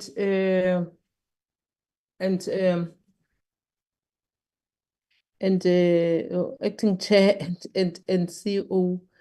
I think let's appreciate the fact that the department is now doing what we asked it to do. I think that has been a cry in all our meetings.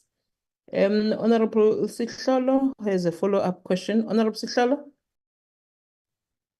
Chair, thank you very much. I think the DM will respond to my question on the state of the contracts of both the CEO and other members of the IDT who may be acting. But the follow-up question that I have, Chair, is on the state of the head office.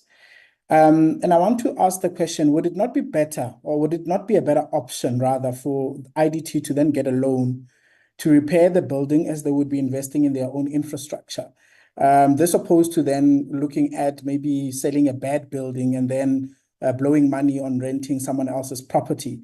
The reason why I ask this, Chair, is that the IDT does market itself as an implementing agent and a facility management organization. And surely, their own head office should be their main form of advertising their services in that respect, Chair. So I just perhaps want to get clarity on that, or on that question, on whether that is a possibility. Thank you.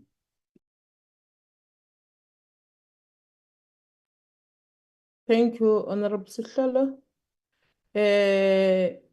DM, welcome in the meeting.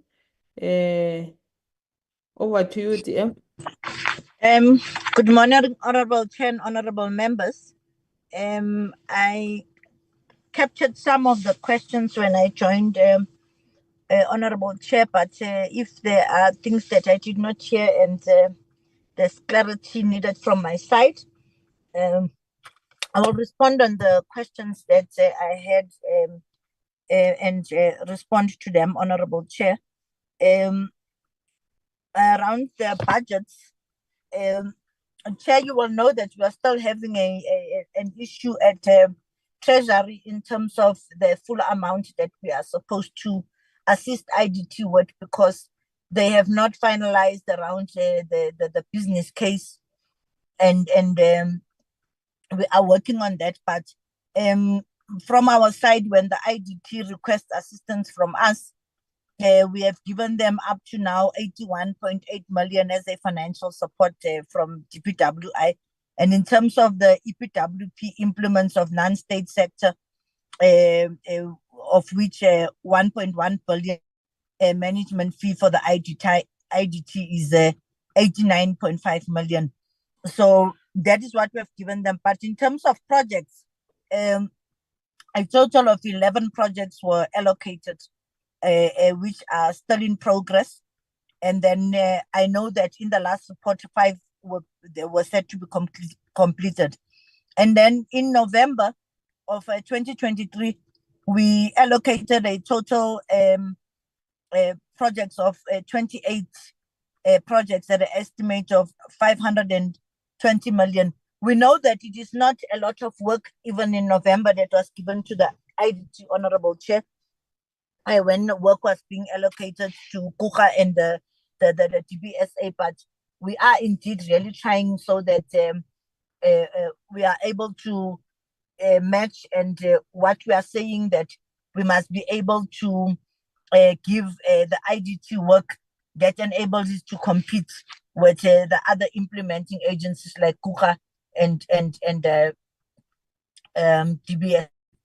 And then what on the appointments of why we still have the CEO acting, Chair, from last year March when we arrived, the cabinet committee had already taken a decision to appoint the acting CEO, Mr. Bucho Malaka. And when it went to cabinet, there was then this whole letters and from the board, which we all know. Then the board was saying that there are issues about the rental, there are issues about the CEO first having to be checked and those things, and it put all the processes of actually finalizing the appointment of the CEO on hold, hoping that now that we have a new chairperson of the board, and then who is driving the board now, so that those issues can be resolved, so that the minister is able to go back to cabinet, so that the CEO can be permanently employed, because indeed the approval was done last year, but because of all these other issues that came into play, it has really taken a long time for it to be finalized. And we are hoping that through the minister and the board, it can be resolved, so that we indeed have a permanent CEO to drive the organization. I don't know, Chair, if there's any other question, because I'm very sorry that I just joined in between while I just captured those few questions. But if there are any other questions which the committee really feels that we must respond to, I will be guided and respond, Honorable Chair and honorable members. Thank you very much. Thank you, Honorable DM. I think we have captured especially questions that were focused on the department. Honorable Secretary, I don't know whether was there no question focused on the IDT? I think there was. Yes, Chair, I can take it. Okay.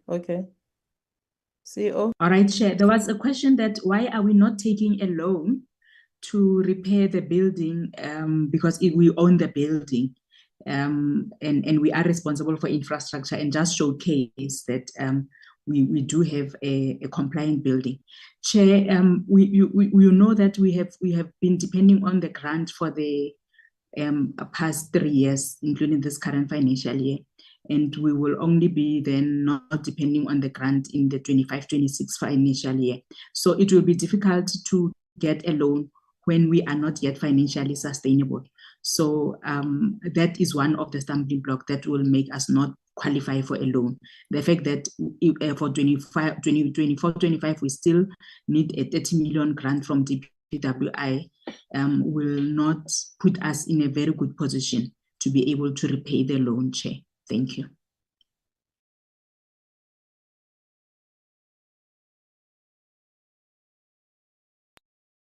Thank you, Ms. Tebogo.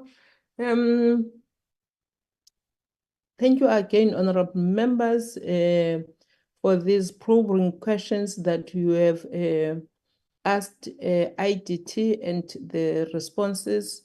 There will be light at the end of the tunnel. Yeah, we've seen the work that you are doing, IDT, just like Agrima, but we are saying that there is room for improvement. You can do better. We know that you do have the capacity of doing so. We will really follow this entity, because we claim it. We have serious attachment to it as this committee. On that note, we then invite CIDB. We invite CIDB. Good morning, Chair, members of the Portfolio Committee, the Deputy Minister, and all other office bearers, all protocol observed, Chair. I am the Deputy Chairperson of the CIDB, standing in for the Chairperson. My name is Professor Susan Bulon. Chair, I am accompanied today by the CEO, Mr. Bongani Dladla, the CFO, Mr. Sifiso Nzibande, as well as Mr. Mula and Mr. Mulaifa of the CIDB. Madam Chair, thank you for the opportunity to present to you our annual performance plan 2024-2025. It is a privilege being here. Chair, before I hand over the presentation to the CEO, I just want to make a few remarks, if I may. The CIDB, Chair, is not a client entity, but a regulator of the industry. We do not have projects, but, Chair, we do develop prescripts for the industry to drive, amongst others, transformation. For instance, the recently launched BUILD program by the Deputy Minister, of which the aim is to provide training to inter alia women-owned companies in the industry. Chair, we ensure best practices in the industry by development of standards. We currently have 2 mandatory standards, namely the Enterprise Development Standard as well as the Skills Development Standard, that we hope will provide an easy way to drive transformation in the industry. Chair, the CIDB also embarked on client capacitation through our various provincial offices. We, however, need to improve compliance with our processes and procedures, as well as guiding documentation by other client departments. Chair, we have identified a gap there. So we are currently working on closing the gap and ensuring compliance with our processes and procedures. Lastly, Chair, we expect the BUILD program to assist in the capacitation, or to assist to capacitate people rather in the industry, especially those graduates that just left universities without any experience, to gain the necessary experience and in future to become employable in the industry. So, Chair, those are the few remarks that I want to make, and I'm sure the CEO is going to, in our APP presentation, is going to address all these issues and more. Chair, before handing over to the CEO, may I take this opportunity just to say that I know the Portfolio Committee is in the last few months of your term. On behalf of the CIDB, the Chair of the CIDB, the Board of the CIDB, and the CIDB as a whole, we wanted to thank you for your guidance during this term. We have always taken your inputs very seriously, and it had formed part of our consideration when we made decisions. Chair, the CIDB is looking forward to working with the Portfolio Committee during the next term, and we will also have the similar and take your decisions very, very seriously in future as well. So, Chair, with those few words, thank you for the opportunity. And, Chair, with your permission, may I hand over to the Chairperson just to take you through our presentation, please?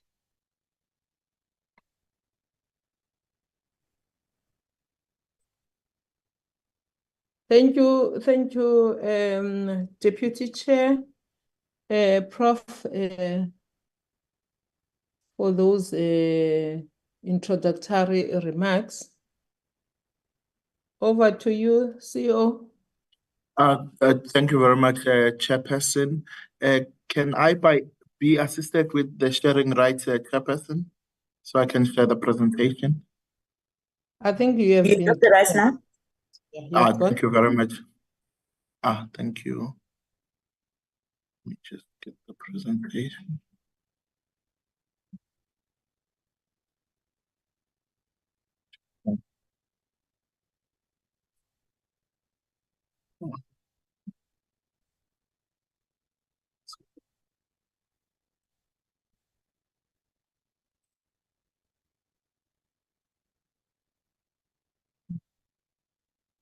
Chairperson, is my presentation visible? No, not No. on our screen. We only see you. Apologies about that. I'm not a good sight. uh, yeah. And then, Honorable Chairperson of the Portfolio Committee on Public Works and Infrastructure, the Honorable Deputy Minister of Public Works and Infrastructure, all members of the Portfolio, all honorable members of the Portfolio Committee, colleagues from Department of Public Works, other entity, Deputy Chairperson of our board, and chairpersons and deputy chairpersons of other boards, all colleagues from Public Works and Infrastructure entities, and colleagues from the ministry and the department. Good morning. Thank you very much, Chairperson, for providing us this opportunity to present on the 2024-2025 annual performance plan of the CIDB, a process that started in its development in August last year, with the discussion with the board and then sending the document to the shareholder after the strategic direction they had given us, and culminating to this process of presenting it to the Portfolio Committee on Public Works and Infrastructure before we start the year. Chairperson, I will use the opportunity just to re-emphasize on our mandates, our values, our mission and vision as a CIDB, and update the Portfolio Committee on the situational analysis that we are working under, and then provide the governance and the performance reflection, and then ultimately to how we've linked our budgets as an entity to those plans that we are proposing for the upcoming financial year. Chairperson, really the CIDB exists to provide strategic leadership that should enable us to transform and develop the industry by using the policy framework and the application of standardization of the process as it relates to procurement. And then we do the monitoring and evaluation to ensure that we can align all our actions or all our policy direction to the data that is available in the industry. Chairperson, from the last time we spoke to now, when we are looking at our big picture goals around ensuring that the industry is reflective of the demographics of the country, where we are looking at from grade 2 to 8, looking at having 80% of companies, but also having a special emphasis on the grade 7 to 9, to having about 75% of the companies being owned, the majority 51% plus by Black people, and also ensuring that we improve the participation of women in the construction industry, starting with the ranging from grades 2 to 9, where we want to move to from 24 to 30%, and also youth ownership, Chairperson. And in that, the interventions that have been pivotal in us being able to move the needle when it comes to this important aspect are the BUILD program that was launched by the Honorable Deputy Minister last week, where we are looking at we've put in compulsory standards to ensure that we use every construction site as a site for development, and have started also with direct intervention of training of women-owned construction companies in contracted construction management systems, and we've awarded also the centers of excellence to ensure that we improve efficiency of the industry through using innovation. But we are also addressing our registration criteria and processes to ensure that as much as it provides the risk mitigation, but it also supports the development. It is developmental in nature, where as we develop our regulations, they are not exclusionary, but they provide the framework for infrastructure clients to be able to used the registration process to be able to target contractors with the competencies and the financial muscle to be able to undertake construction projects. We are also looking at reviewing, we were also using the contractor development framework, which my colleague from IDT, Tebogo Malaka, has referred to, that we also use as a tool to ensure that infrastructure clients with projects are able to target the designated groups. And IDT has developed quite an ambitious and transformative program in that regard. And there are also over 30 clients in the Republic that are also doing so, where we are able to develop more than 1,500 contractors through these programs. But we are using the build program, scaling it to ensuring that it is not an optional thing for clients, but it is used, and these standards are used across all projects that are large enough, and we've defined large enough at this stage from grade 7 and above.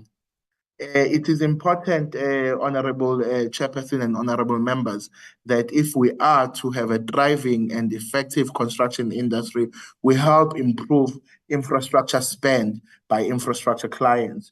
When we started our strategic plan in 2020, 2021, the biggest target for us for development for the CIDB on infrastructure delivery management system were local government clients, because that was where the biggest concerns were.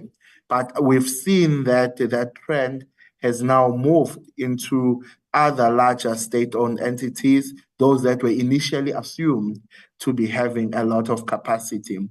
The picture was delayed significantly when we had the COVID-19 pandemic, where a lot of construction could not happen, but there has been a slight improvement year on year, with the exception of 2020, 2021, where there was also confusion around procurement regulations and stopping of procurement.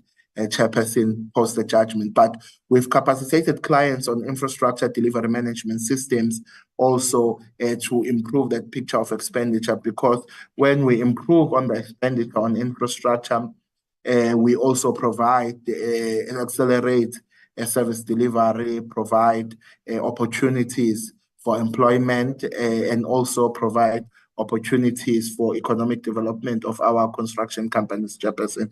We have an important monitor, Chairperson, which is the Register of Projects, which is premised on this understanding that for us as government to be able to respond properly to transformation, we need to, at any given time, know who is doing the project, who they are partnering with, and also at what pace are those contractors performing, so that when we are looking at putting in transformation interventions, they are based on good information. We have struggled with some infrastructure clients in this regard in terms of compliance, and compliance fluctuating quite significantly from quarter to quarter. But what we have done here, we have also started the process of using our regulations and our act to also have to issue fines and punitive action to those clients that are not complying with this register, because it is a legal requirement. And we've also put in information to the various MECs and also the ministers that are, the MECs in the public works families, but also the accounting officers of the various infrastructure clients, to date having issued over 3,000 notices, and following the intergovernmental relations process to ensure that those clients are 100% compliant, including the partnerships with the Auditor General in this regard. Chairperson, we will also use this opportunity to just highlight the work that the Minister and Deputy Minister and CIDB are doing in terms of empowering and recognition of women in construction, having hosted again another year of the ERWIC program, where it's a mentorship process, including the recognition and awards to those women companies that are performing when it comes to construction. We also, in terms of ensuring that we can build the future skills that are required the future skills that are required, we've partnered with the BRICS Forum, BRICS Future Skills Challenge, where we're taking students from various universities and consulting firms to participate, because building information modeling is going to become critical as we move into the fourth industrial revolution. So South African students, having competed against Chinese and many other colleagues, performed very well, including winning of a gold medal in these challenges. We are using this as an advocacy tool as we are working also on the curriculum and the research around building information system, and having CIDB also having drawn up the roadmap for the country as to how we will achieve BEAM level 2, 3 in the medium term. We are also using this to just encourage our young people to participate in these future skills, because these sort of skills become a ticket for participation in global projects. Chairperson, without leaving our stakeholders behind, the Minister and Deputy Minister in December convened a national stakeholder forum to ensure that as we draw our regulations and our rules, which is informed by practice on the ground. So the Minister and Deputy Minister have appointed through the CIDB, a 55-member national stakeholder forum that ranges from client bodies to contractors, voluntary associations, quite a large stakeholder group, to look at issues and how we can have policy direction that improves around issues of procurement that is inclusive, development, and also use of technology in the construction industry in a responsible manner that leaves no one behind. We are also started the process, as I had indicated, of the construction management systems, because this will become in future registration criteria. The focus has started with women-owned construction companies, ensuring that they have systems in place in their businesses that will help them grow. Of the 250 targets that was set for last year, or pilot target that was set, 160 are well on their way of completing and getting their accreditation. And then we are also ramping this particular program up as part of the bigger picture in build to targeting over 2,000 companies, which would be majority of the current companies that are in the grades 5 to 8 that are owned by women contractors. CIDB that is not strong will not be able to fully deliver to its mandate. Hence, we initiated a culture improvement program and also the reskilling of our managers, directors, and technical staff members, where from 2021, we've had over 20% staff members participating in that. And what has also been a big win in the past couple of months to ensuring access is that we've moved all our registration services to be online for those in remote areas, and now are working more in partnerships with other agencies and municipalities to ensure that we can have service desks in many areas as close to our people as possible. And the beauty of the online system is that it will help us also track down on the fraudulent contractors in the process and ensure faster turnaround time. So we are adopting to technology to providing value-adding services to such as also client capacitation and also enhancing our enforcement capacity. Around governance, Chairperson, we came to the portfolio committee, Chairperson, to highlight the challenges that we had in 2021, 2022 with the Auditor General as to how we've recognized the build income. That one, Chairperson, has since been resolved. The only reason why we didn't get the clean audit was that we were still in discussions with the AG at the time of the preparations of the financial statement, but we were able to do a correct reinstatement of the build revenue and the estimates that were required, that were suggested. So we are well on our way in ensuring that we can achieve a clean audit. And our aim is even in the current financial year, we are working towards that, Honorable Chairperson and members.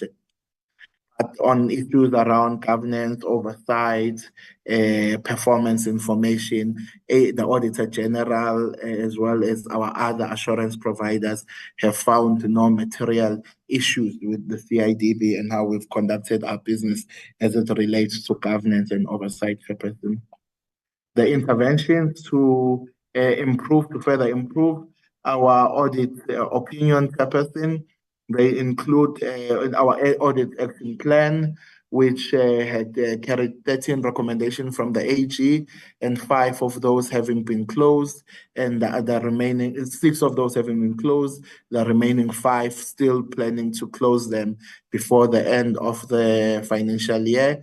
We've prepared our interim financial statements and provided those to our external audit, our internal audit and our audit risk and governance committee for oversight and tracking of progress, Chairperson. On the APP, Chairperson, for the financial year that we are about to undertake, Chairperson, we are further increasing on our program 1, which deals with administration.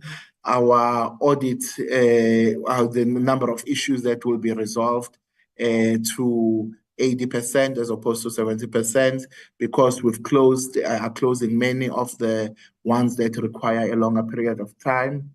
So whatever comes up in the current audit, we are committing to close. Our aim, we want to close all of them, but we've allowed for those that might require significant cash injections and others that might require other interventions that could not be feasible in a year.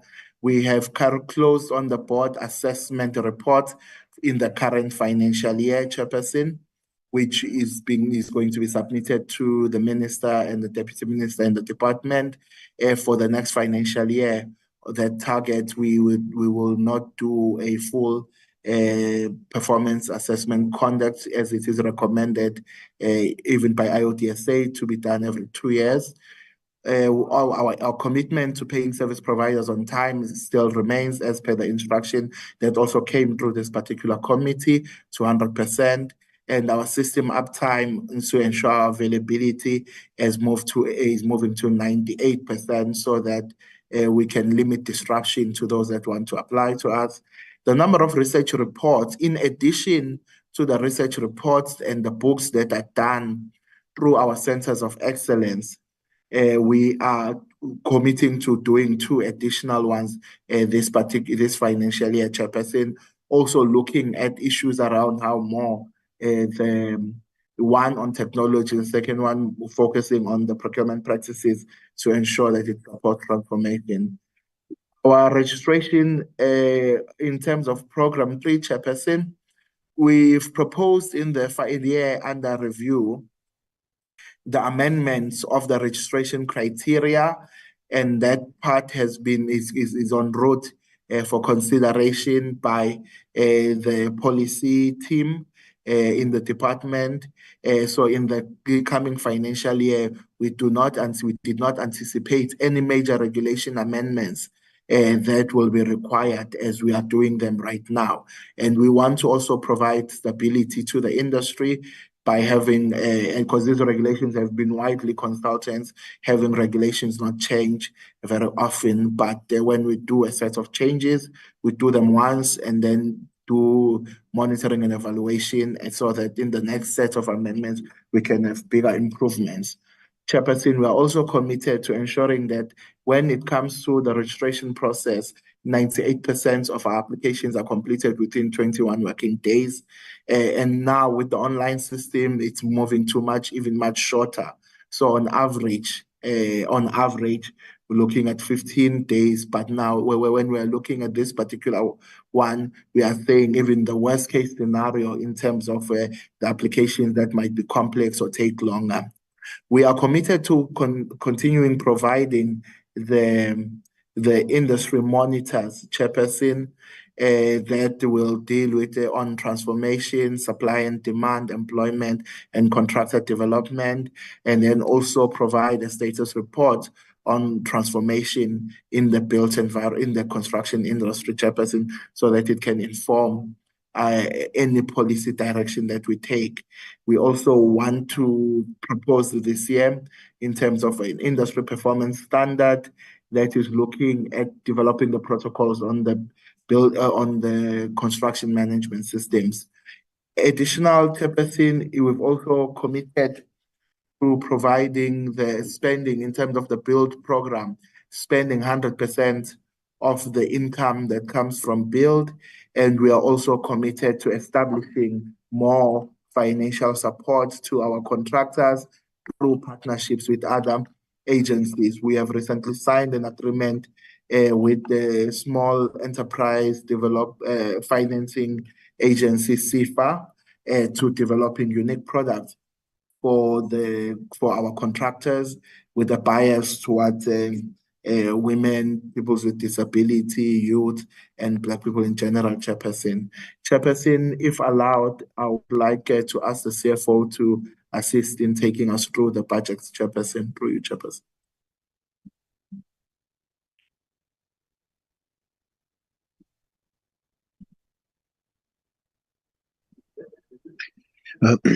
Thank you, CEO. To the chairperson of the committee, the members of the portfolio committee of public works and infrastructure, the chairperson, the deputy chairperson of the CITB board, the colleagues, my CEO, members, the deputy minister, the members of the ministry, colleagues from Department of Public Works.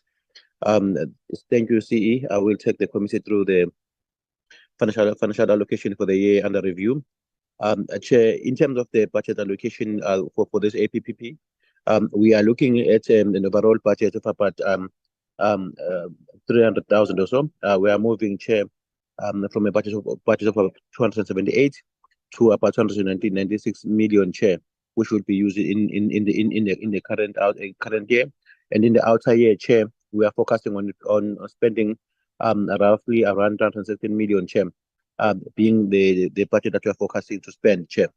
The main class of the budget, Chair, I will just focus on the two midterm years as well as the approved years, Chair. In terms of the approved year, which is 24-25, Chair, the total revenue of about 278, Chair, will be comprised of a register of income, which will contribute about 136 million. Then, Chair, we also have the investment income that will be recovering from our interest. We are projecting about 6.4 million, Chair, and from the build revenue, which the CEO have eloquently spoken about, we are focusing an additional about 60 million that we'll be able to raise. And then, of course, if you're looking at then the subsidy that we receive from the Department of Public Works, even though we do note that the government is constrained, so you're looking at that particular aspect of it being 75 million, Chair. And how this money will be spent, Chair, we will be spending, Chair, in terms of that particular spend, using the commodities, Chair, which is compensation as well as goods and services. On compensation, we'll spend about 142 million, and on goods and services, we'll spend about 135 million, Chair. That's what we will be spending toward the outer year that we are going to be embarking on, Chair. On the midterm years, Chair, the budget slightly increases, Chair, from 278 to 296, and the projection, Chair, as follows for the revenue. Excuse me. We are projecting about 142 million to come from register of income, and we're projecting about 66.7 million to come directly from the investment income. Then 70 million, Chair, will come directly from the build revenue that the CEO spoke about, Chair. Then in terms of the transfer received, we will from DPW, even though we do note that the increase would be roughly about 1%, moving from 75 to 78 million, but it's still an increase, Chair, that we do appreciate the support from the department. We will then spend the money, Chair, focusing on the compensation of employees, being 148, and then of course goods and services being 148. So, Chair, the split there will be roughly about 50% spent on goods and services, as well as 50% being spent directly on the compensation. And I think, Chair, it's very important to mention that the CITB, we are a service-driven organization, so technically our spend will tend to be slightly more when it comes to compensation. But of course, the nature of the job that we do as CIDP, and I think the CEO did expand on the nature of our job as a CIDP. And in the last outside year chair, which is the midterm, being 26-27, the budget will then increase from 296 million to 316 million chair. And then the register of income chair, we're producing about 147. Then investment income about 6.9 million chair.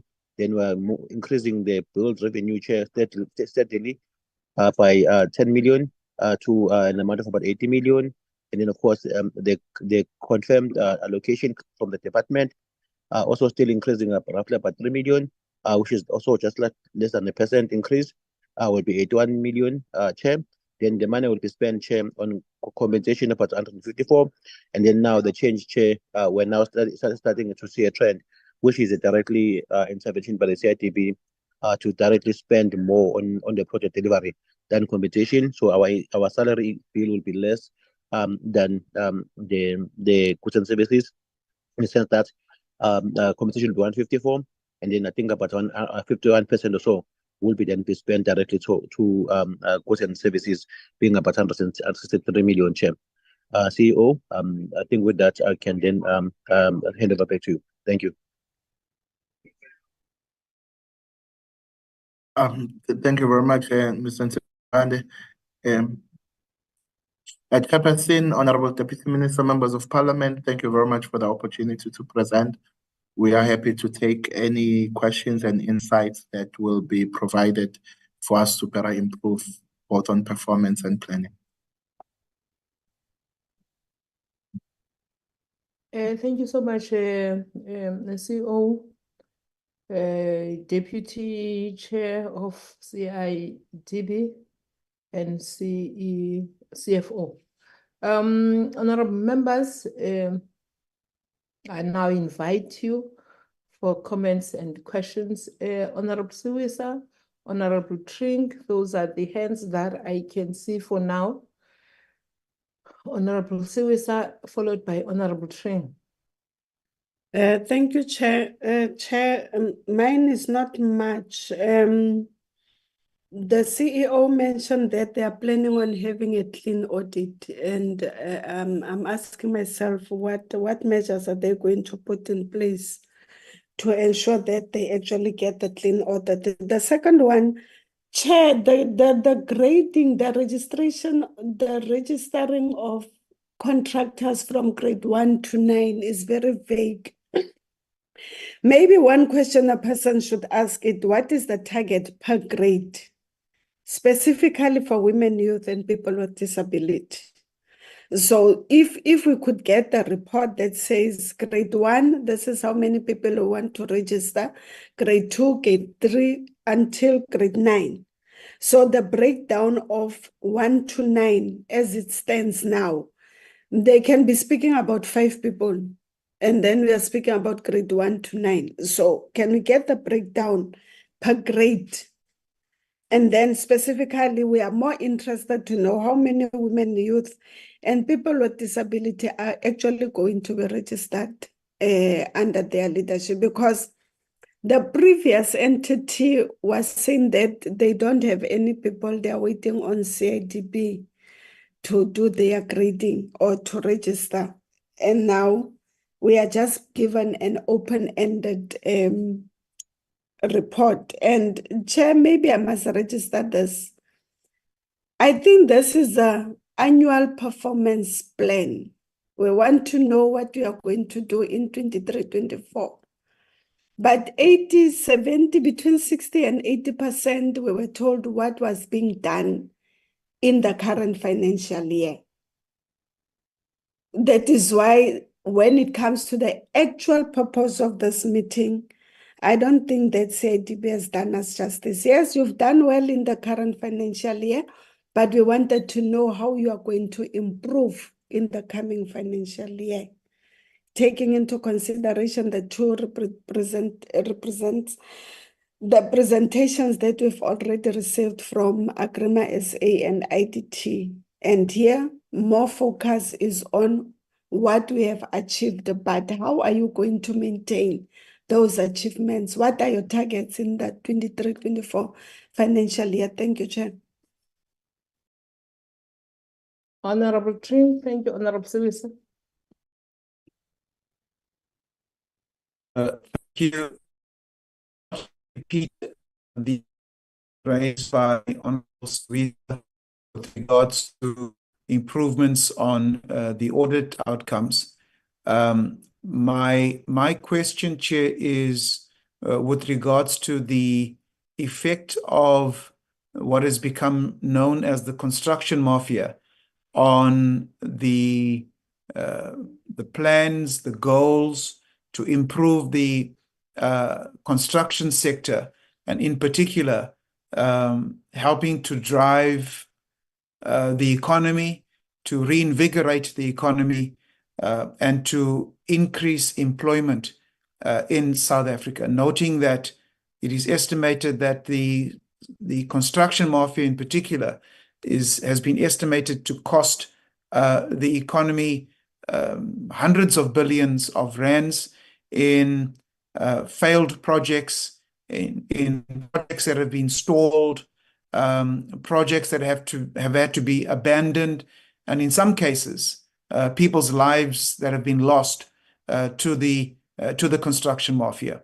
So, in essence, my question is, what is being done to mitigate the effects of the construction mafia on the overall plan to grow the construction industry? Thank you, Chair. Thank you, Honorable Tring. Let me again appreciate the report that we have received from cidb, firstly from the Deputy Chair, the CEO, and the CFO. I'm looking at these targets that you have presented to us for 2024-2025. And when it comes to the issue of research as a regulatory body, you only say that you will be looking at only two. My question then comes, you have a cidb that needs to be amended, and I understand it has not been amended. And then which two other issues that you're looking at? For example, Honorable Tring is just raising something here that is happening in South Africa, the construction mafia. What are you doing with that? Is there any kind of research so that you do have something? Yes, it's wrong, but is it correct that you have this? I'm making an example now as a layman. You have this company that doesn't even look at taking in as subcontractors the local people.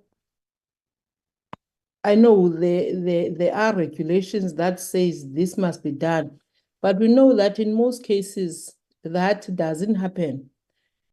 Some companies would bring in their own people, even when it comes to subcontracting, bring in their own subcontractors, not even trying to ensure that they integrate the local small contractors. So looking at this research that you will be doing, you're saying that two, or is just two a number that, what are you looking at exactly? Because I understand that if we're talking about this entity, we talk about a regulating body, especially when it comes to construction. Thank you.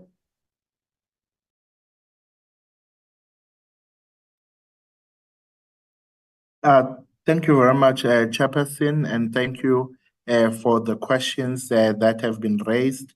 And we take even some of them for as advice also for future presentation.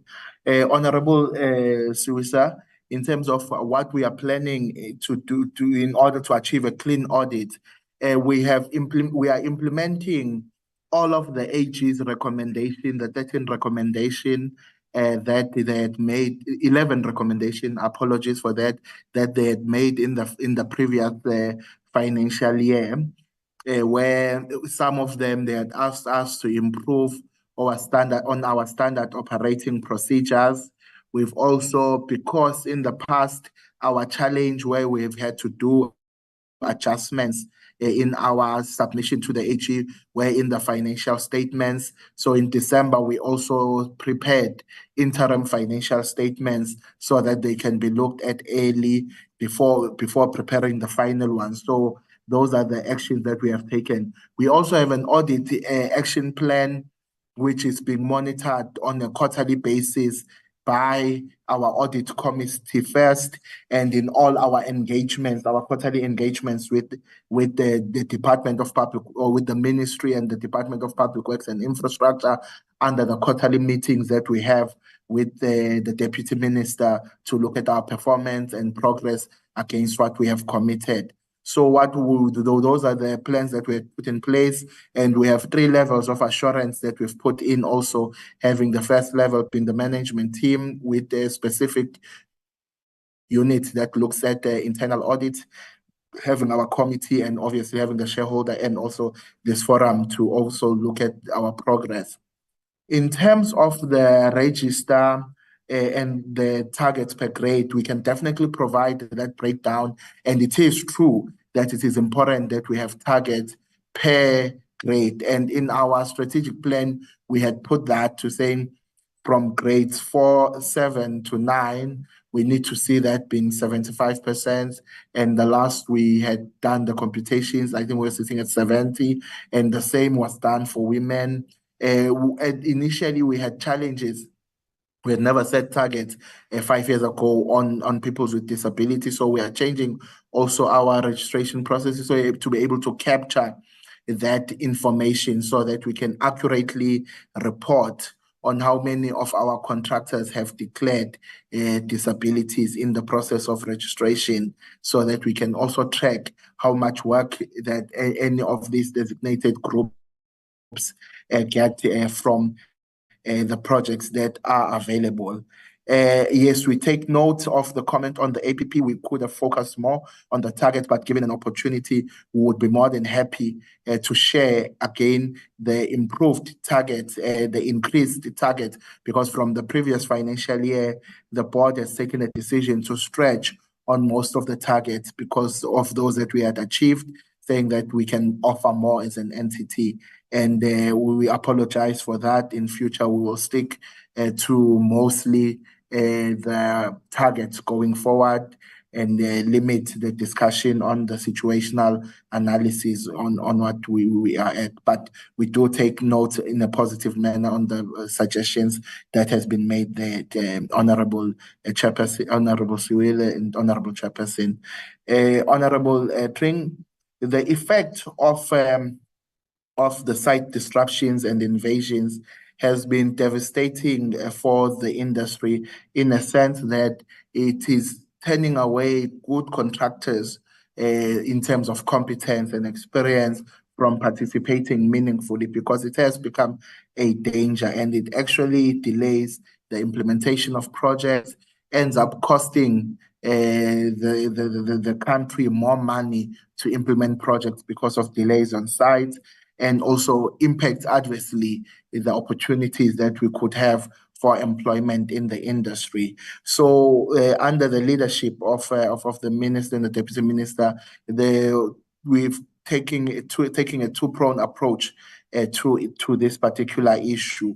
One, on the project side, as we execute projects, what we ended up lacking on as the industry is the emphasis on doing proper social facilitation as we are undertaking construction projects.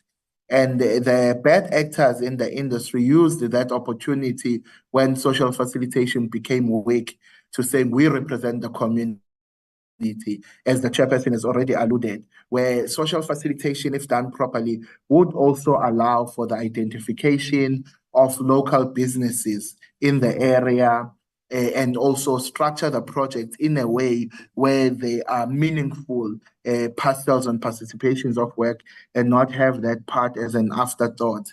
It's very difficult to hijack sites where communities are properly getting their fair share, chairperson, in terms of the construction project. So the first part, and the department has opened also a unit that deals with social facilitation, with IDT also having been expert in that area, as to how do we further capacitate clients on the cabinet-approved social facilitation framework that enables proper identification of work, making sure that businesses and graduates,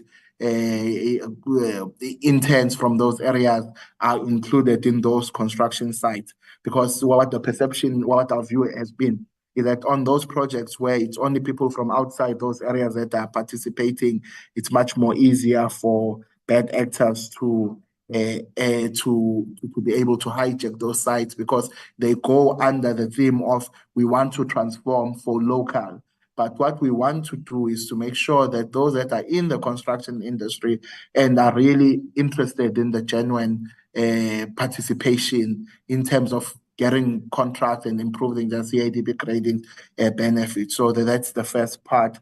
The second part of it is the partnerships with the SEPs that has been put in place, chairperson. I have other colleagues that could provide the workings on that, chairperson, because the criminal elements, chairperson, there's no two ways around it to be dealing with it through the law enforcement agencies, because we have suffered also losses of life on site, which again further worsen the situation in terms of ensuring that the construction industry is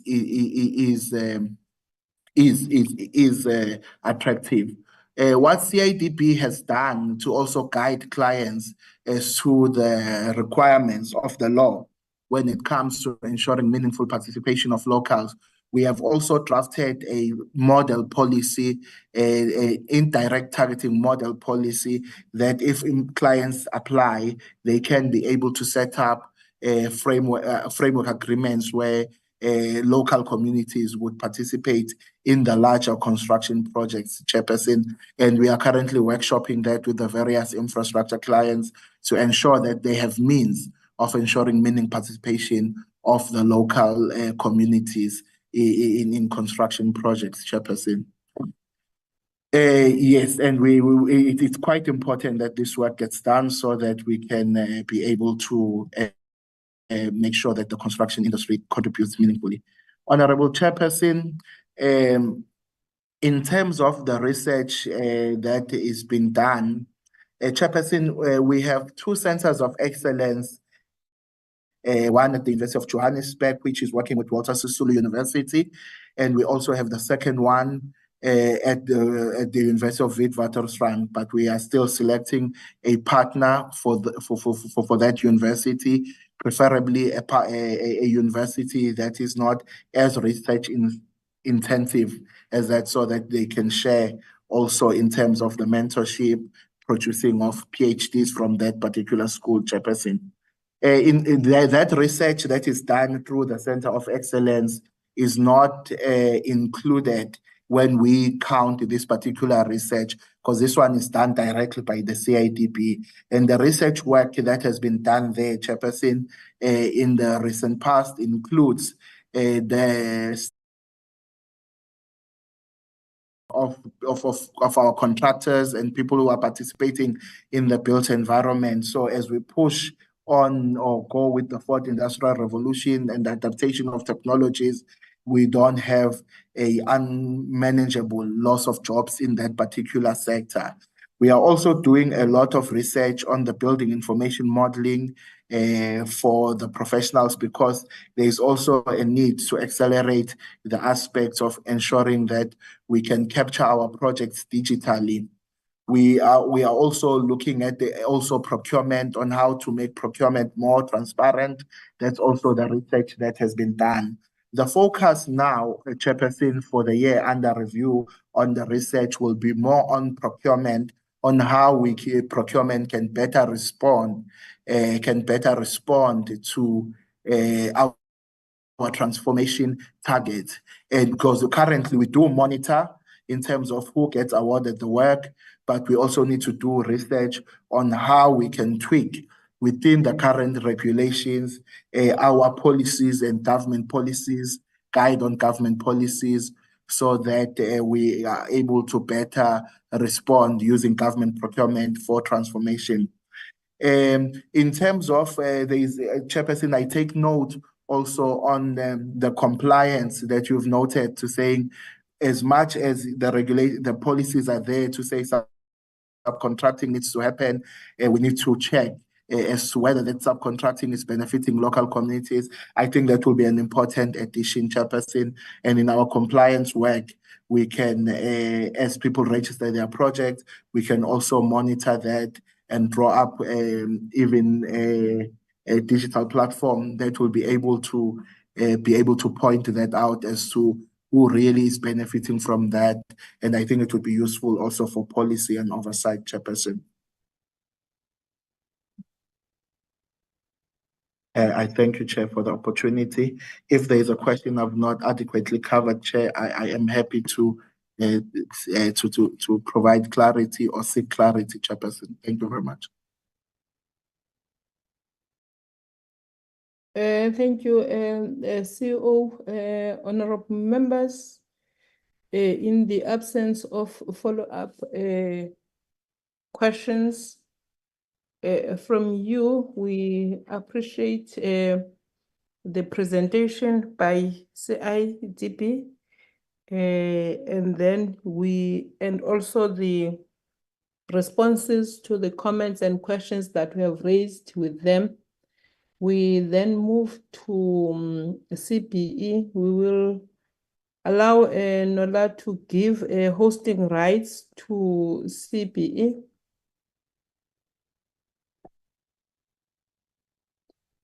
Thank you. Whilst we're doing that, we can take honorable members just a 5 minutes break, stretch the legs.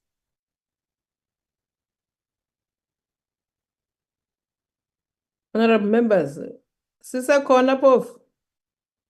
Yes, Chair, we are here. Yes, Chair. I'm just giving you a 5 minutes break. Grab something from the wherever kitchen, then come back. So the time now is 12:37. At 12:42, Nola, we're starting.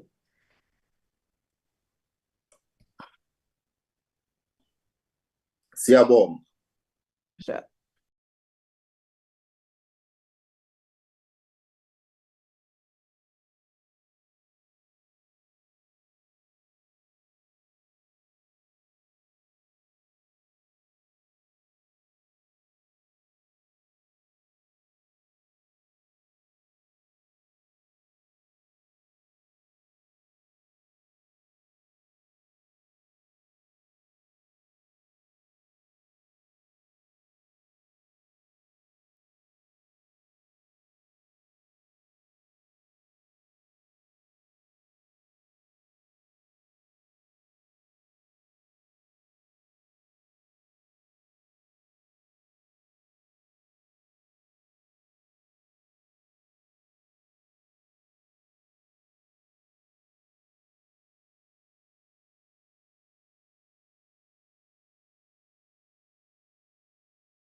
Honorable members of the Portfolio Committee,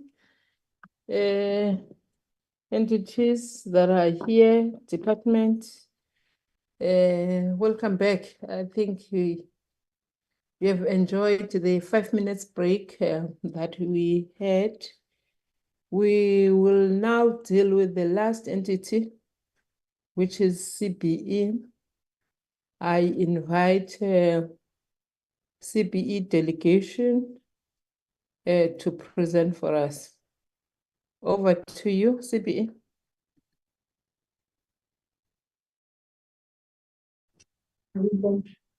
Thank you, Chairperson of the Portfolio Committee.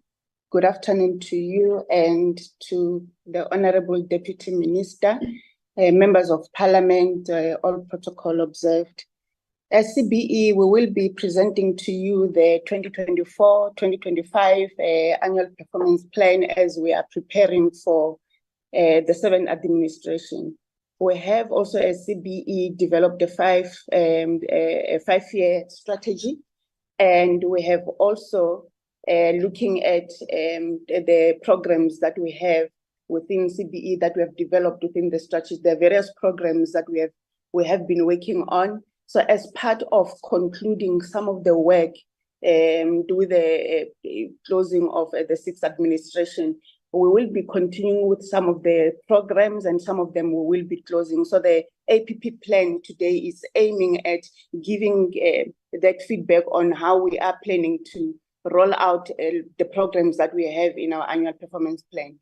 We have had a chairperson, what our professional councils are saying. We want to incorporate a lot of the programs that we have and a lot of issues that are of concern into the new programs that we'll be developing and that we'll be dealing with going forward. I will then hand over to Dr. Mieza, the CBE CEO, who is going to take us through the APP. Thank you.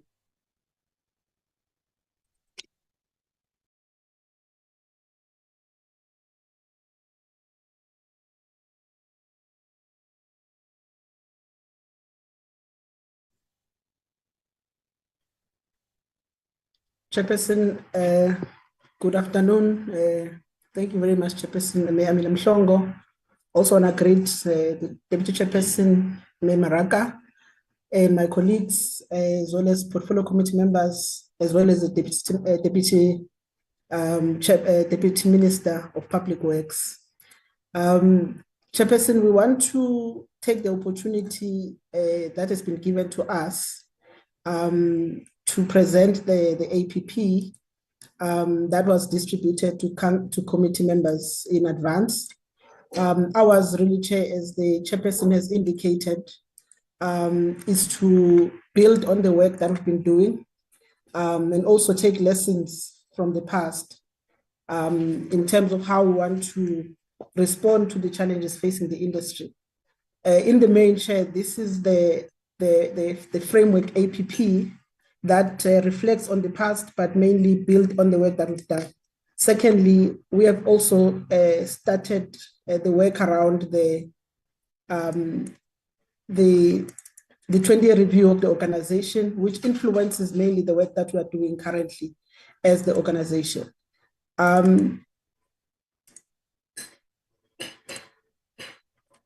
So Chairperson, that's really the context in which we're presenting this document to you. The third issue, really, I think in the past couple of years, we've been appearing in front of the committee. There's been a lot of work points raised by the committee around our capacity to support and work with the industry or the sector in addressing some of the issues that might have come through, like the Chairperson was addressing. The first slide really outlined the purpose of the presentation, which a lot of the stuff hasn't really changed in terms of the mandate, in terms of the focus areas. The mandate, Chair, just to indicate, in the last 2 years, we've appeared in front of the committee. There was a view that perhaps we need to rethink on how the CBE Act can be augmented, or the regulation that will actually anchor the work that we must do. So it will influence how we proceed. And I think that's a point that the Chairperson in her opening remark was making. And that work is currently unfolding. And also some of the lessons that we're getting from the 24-year review of the CBE. Let me rather call it a 20-year review study that we've undertaken, reflecting some of the lessons over the passage of time, and also some of the areas that requires improvement. So the mandate of CBE in terms of how we're proceeding, it will continue in that focus. So like I said, Chairperson, I'm not going to go through the slides about who are we. We are a family within Public Works led by Babu Zigalala, Minister Zigalala, and Deputy Minister Swart, and one of the entities. So the work that we do, we work with the professional councils as per the slides that I'm showing. And we do want to commit collectively that we want to amplify and improve our interventions that aims at focusing on issues of transformation around issues of exposing young kids into the sector, and thirdly, try and draw in persons with disability into the sector. And I think that work has already started, so I won't really deal with that because I think it's the issue that we've reported on. And as we are closing into this administration, we've been focusing on the 3 areas, mainly transforming the built environment, creating skilled built environment professionals, working with the universities, schools, and other role players.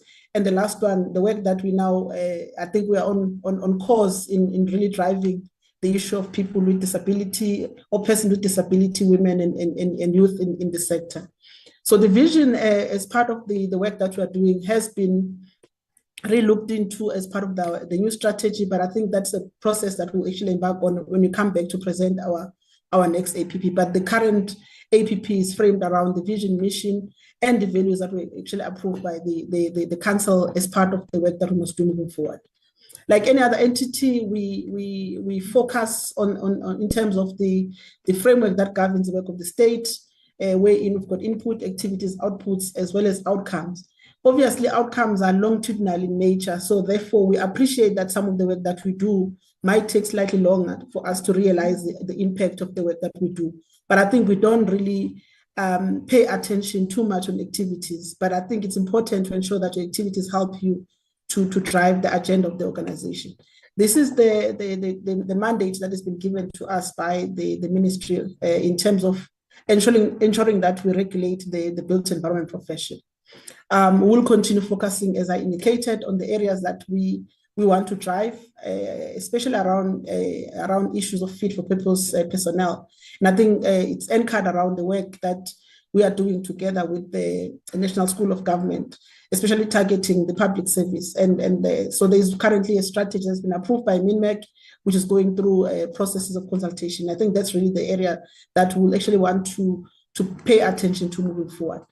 Chairperson, just to pay attention to the indicators, our indicators will be framed around 5 programs as in the past. Program 1 is administration, which is applicable to all public entities and government departments. Program 2 is the one that deals with empowerment and economic development. Program 3 is about professional skills and capacity development. Program 4 is the research work that we do collaboratively with other sectors of society, as well as the academic institutions, as well as knowledge management. I think that's an area that we also want to pay attention to. Program 5 is the work that we do through the appeals and the influence that we play in around issues of policy and legislation that impacts the industry as mandated by the CBE Act. So I'm going to go through Program 1. In Program 1, we've got output indicators. There are 4 of them. One, it's about number of business processes in relation to how we want to get ourselves as an organization to be fully functional in terms of responding to the needs that are imposed on us as an organization. Number 2, it's about how we want to get ourselves out there. And in the past, Chair, we had argued that we don't want to run propaganda campaigns. We want the work that we do be the one that says you are doing something, and the industry will then speak for the work that we do. So that's been the approach that even the council has adopted. We'll do the work, and colleagues will then see whether the work that we do helps them. But obviously, like any other public entity, we must publicize the work that we do using our social network platforms, which we do. And I think we continue on that journey. The third one really is about the stakeholder engagement. CBE has transformative collaborative committees that were established, and they've been functional. And some of the issues that we're excavating from this stakeholder engagement are actually helping us to influence the ministry and the sector as a whole on some of the issues that impact the profession. But importantly, it also helps the organization to redirect its effort on the areas that will make maximum impact. So as an organization, we also convene annual stakeholder engagement. I think in the main, moving forward, the council has taken a decision that we must meet at least twice a year with the broader stakeholders, but consistently meet at the transformative collaborative committees. The last one around administration relates to the income that we've generated. Obviously, this is an issue that where CPE gets levies from the affiliated councils. It's charged through, it's a pass-through charge that each and every professional pays as a levy. And I think that's the money that we use to do mainly shared services function. But I think the council has taken a decision moving forward that we must also revisit these levies, because the last time we actually revisited, it was in 2002, if I'm not mistaken. As part of revenue generation, we need to look into that particular area. The second program, Chair, relates to empowerment. This is the bulk of the work that we do as an organization around the empowerment and economic development, because in the past we've been asked questions that, yes, you can focus on registration, but if your professionals are not getting economic opportunities, they're not getting employment opportunities as well, it defeats the purpose. So we've been really working with our counterparts and other entities in driving this issue of ensuring that professionals get employed, and where we can, we also use different programs to place young professionals in different areas so they can obtain their professional registration. The second one is really about how do we then, as part of that broader program, target women specifically, and the kinds of program that we do supporting women professionals in the sector to thrive on what they do. So there are various structures that we'll continue implementing and programs that are contained in our APP. The second area that we'll be focusing on is on young people. Yes, we do youth career programs, but I think the focus moving forward is to say, how do we support those that have chosen to get into a professional space with entrepreneurship, working with entities like your NYDA and others, as well as to ensure that they are able to be supported. The last point in relation to this program is the programs that we want to drive around persons with disability, working with the disability sector. We have convened last year, December, an inaugural symposium where we're saying we don't want to do this program without you. And there hasn't been a perception that sometimes persons with disability don't exist in our industry. And from the lessons that we've learned, they do and they matter, and we also opening ourselves up to learn. I mean, there's language issues that we're also trying to bring into the public discourse from a built environment perspective on how we interact with the persons with disability. Arising from that engagement, there will be a series of engagement from there that will be focusing on programs that we must do collectively. We've got a broader buy-in from the sector and the stakeholders, and I think collectively, we think that the targets have been set by the Department of Women and with in the presidency, we should be able to drive those targets from our side. Program number 3 is the capacity building and professional skills. I think this is the one that we've been on it for the past couple of years.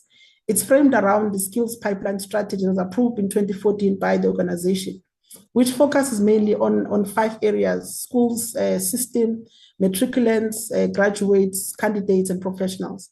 And obviously, when you target do career awareness campaigns in universities or in schools, what we are learning from this program is that if you do these awareness campaigns in universities, it's better than when you do them in high schools, because at least if you convene young kids like we did at Walter Sisulu University recently, they were able to be exposed to studios and meet lecturers and meet students who are studying what they want to do.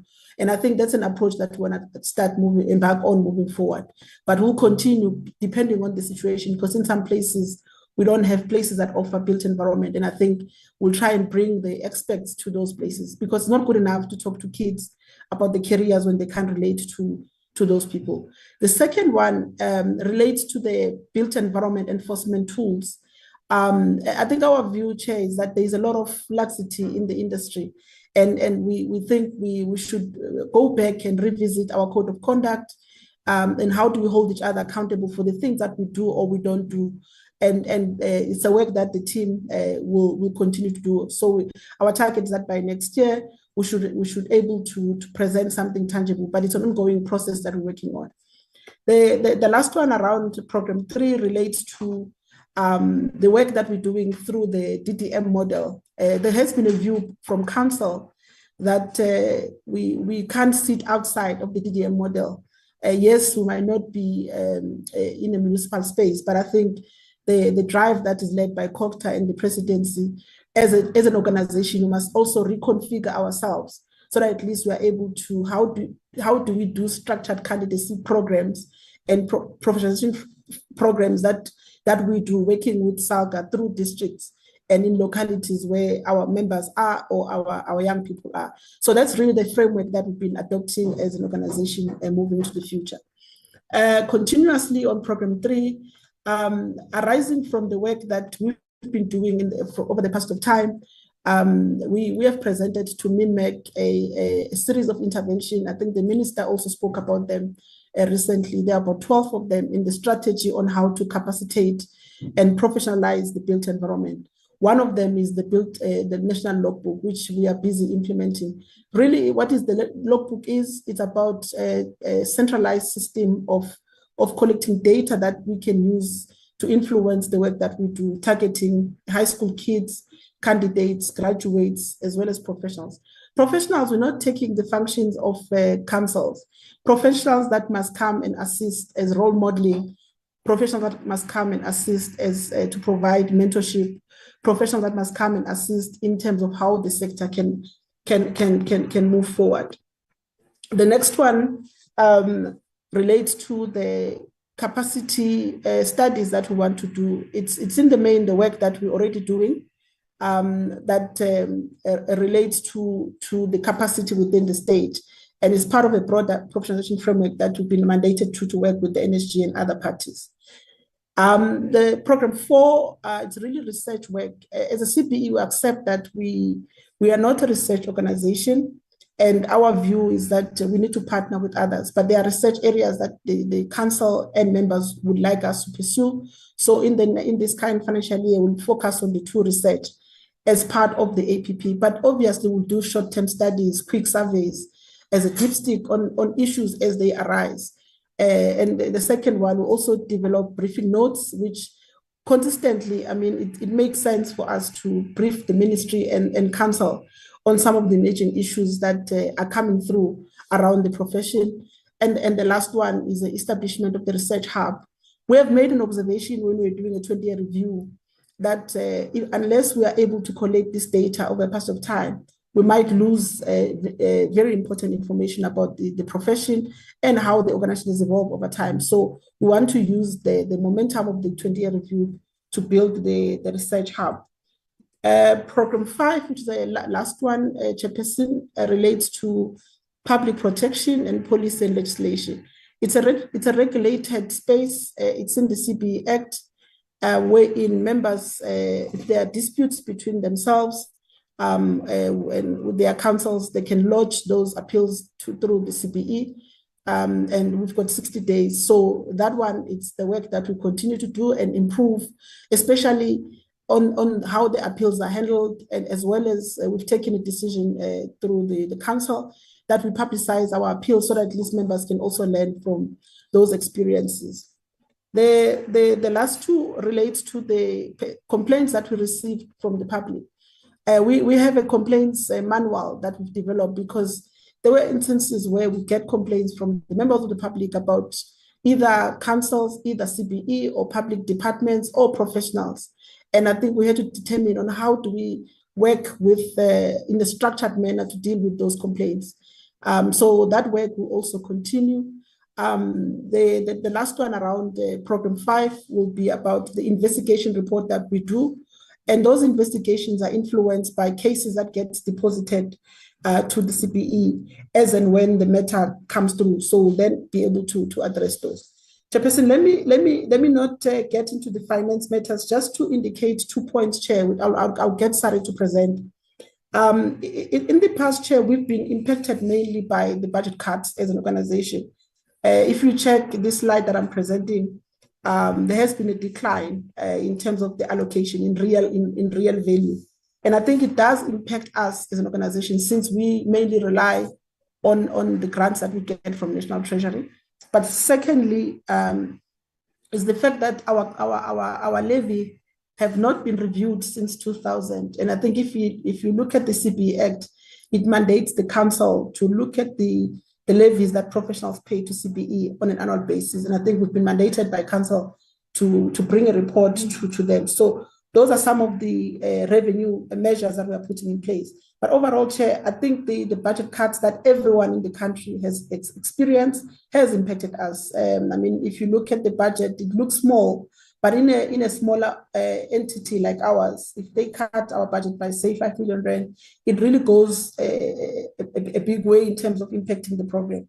We are really squeezed, Chairperson, and we really think that it's a matter that requires a different approach, especially if we argue that professionals should be able to assist the state in implementing its program. And CPE must play the role of ensuring that there is public protection and it can continue this rate. But let me allow Sari to come through to just deal with the details in terms of the allocation. But broadly speaking, Chair, we are on a really tight budget as an organization. Thank you very much, Chair. Good afternoon, Chairperson and honourable members of the Portfolio Committee. All protocols observed, Chair. So in preparation or in presentation of the CBE budget for the 2024-25 financial year, Chair, CBE is aiming to spend 57.527 million rand during the 24-25 financial year.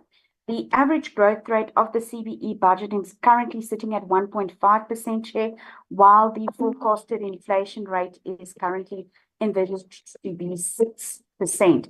So, Chair, if we look, sorry, I lost my train of thought there. But if we look at the average growth rate of the CBE budget previously, you would note that previously the CBE had achieved the average growth percentage of 4%. Now, Chairperson and honourable committee members, what is also quite important here is to see that the CBE in call to what is currently happening in the built environment sector has increased its budget on the public protection policy and legislation, as the CEO alluded to, looking at the corporate governance frameworks of the CBEPs, as well as looking at the partnerships that was established with the public protector. Then, Chairperson, you would also note that the overall budget, besides the minor increase, that we are currently only generating 5% revenue from levies from councils, and the remainder is then contributed by either partnership revenue or the government grant that this is solely reliant on. CBE has heeded the National Treasury's call to cut the budget, and we have really, like the CEO has indicated, cut in such a fashion that it's starting to impact the projects that the CBE envisages to implement. So, Chairperson, on program number 1, we are envisaging to spend 52.978 million rand. Chair, bearing in mind here that the total employee cost is currently sitting in program number 1, we are envisaging on spending 1,078,000 rand on program number 2, which is also 2.2% of our budget, that relates to economic development. Then, Chair, on program number 3, we are envisaging to spend 1.077 million rand, currently envisaging to be 2.6% of the budget. And then, Chair, on program number 4, which is the research and knowledge management, here really looking at the capacity that we have inside, we are envisaging to spend 513,000 rand, which is about 100 or 1.1% of our total budget. Chair, as alluded to previously, the public protection budget is currently sitting at 1.880 million rand, or directly translating to 3.1% of the budget, while the majority of the capacity within these projects that are planned is basically internal capacity that is utilized to deliver on the CBE mandate. Thank you, Chair.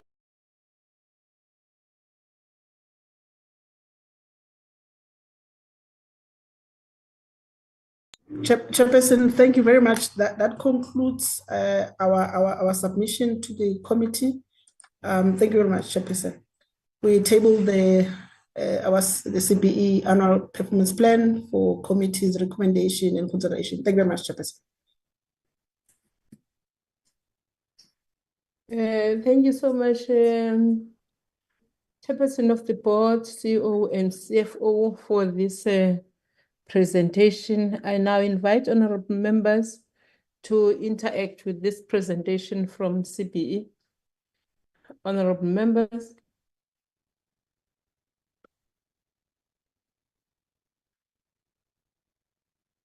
It's on my side, I don't see. Okay.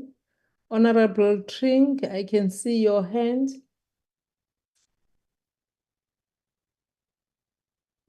Thank you, Chair. Can I go ahead? Yes, continue. Thank you, Chair. Chair, just a comment and then a question. Firstly, thank you for the presentation to those who presented from the CBE. I think the first comment is that while research may not be a competency or a mandate that is a part of the CBEs, I think that certainly research and management must never be underestimated, because it is considered that those who invest in research and development in particular, the countries that invest in research and development, there is a correlation between the amount invested in research and development and GDP growth. So even though it may appear to be a small sum, I think it was some 500 million or so, but I think that it mustn't be underestimated. And I think if there is the possibility to actually increase it, the economy will benefit from that, as well as huge swaths of unemployed young people, in particular in South Africa. So that's just the first comment. I think secondly, Chair, with regards to the education projects and encouraging young people to become involved within the areas that the CBE is involved in, whether it be engineering, architecture, whatever the case is, I would recommend, and I wonder whether the CBE officials would agree in this particular case with me, that we look at the models in some of your developed countries, where when one goes into your secondary schools in particular, and you already get your young people or your students at, let's say, grade 10, and they are encouraged to become an engineer, an architect, a town planner, but this is identified already at grade 10. And so within the school curriculum, these children are allowed to go to an architectural firm, town planning, and so on. So by the time they actually leave school, they already have some kind of practical experience. And I wonder whether the CBE has thought of this kind of program. And it may also be that they have to partner with the Department of Basic Education and your TVET colleges and so on, because clearly what we need are those practical skills that South Africa so sorely needs. So it's a question, and I just wanted to know whether they would agree with me. And then maybe, Chair, finally, the challenges that we're experiencing in our municipalities, many of our municipalities are no longer going concern, struggling financially. And we are losing some key skills in our municipalities. How is the CBE partnering, if at all, with our local municipalities to ensure that we keep those particular skills and grow those skills at a municipal level, so that we are able to ensure that we are on the correct economic growth path? Thank you, Chair. Thank you, Honorable Trink. Any other question, honorable members? Okay, my comment, not focusing solely on the APP, but now on the issue of governance, especially with the councils. Over time, as we have been dealing with CBE, there are things that we have found out as the portfolio committee. One, how the councils, even though you'll find out that the president is a black person, but the composition in that particular council, it's white male.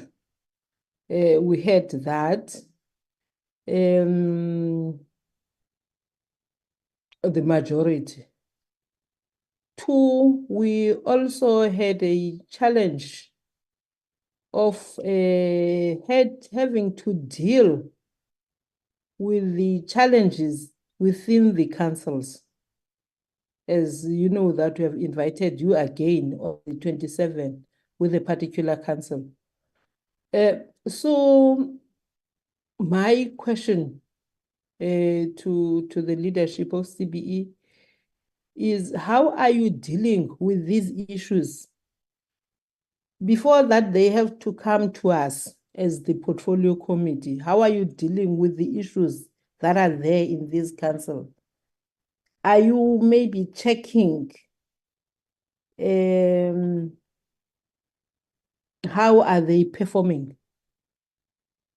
What Honorable Tring has said is correct. The reality is that you will find a student only knowing about town planning once that person has passed grade 12. And you'll find even within the institutions of higher learning, they have a lot of requirement for you to be part of that particular career. You want to study town planning and all that, there's a lot. So what Honorable Tring is saying there, I fully support him. What are you doing as this CBE to ensure that even at high school level, yeah, we appreciate what you are doing with WUSU and all the other institutions that you are visiting, but what are you doing with high school level, where those people, they don't even know? I think we know most. There was once something that was being said there, that there are no engineering in South Africa. And when you dig deep, you find out there are so many that are unemployed. So what are you doing in ensuring that people do know that there are other careers out there, especially there is a lot in the built environment? Thank you.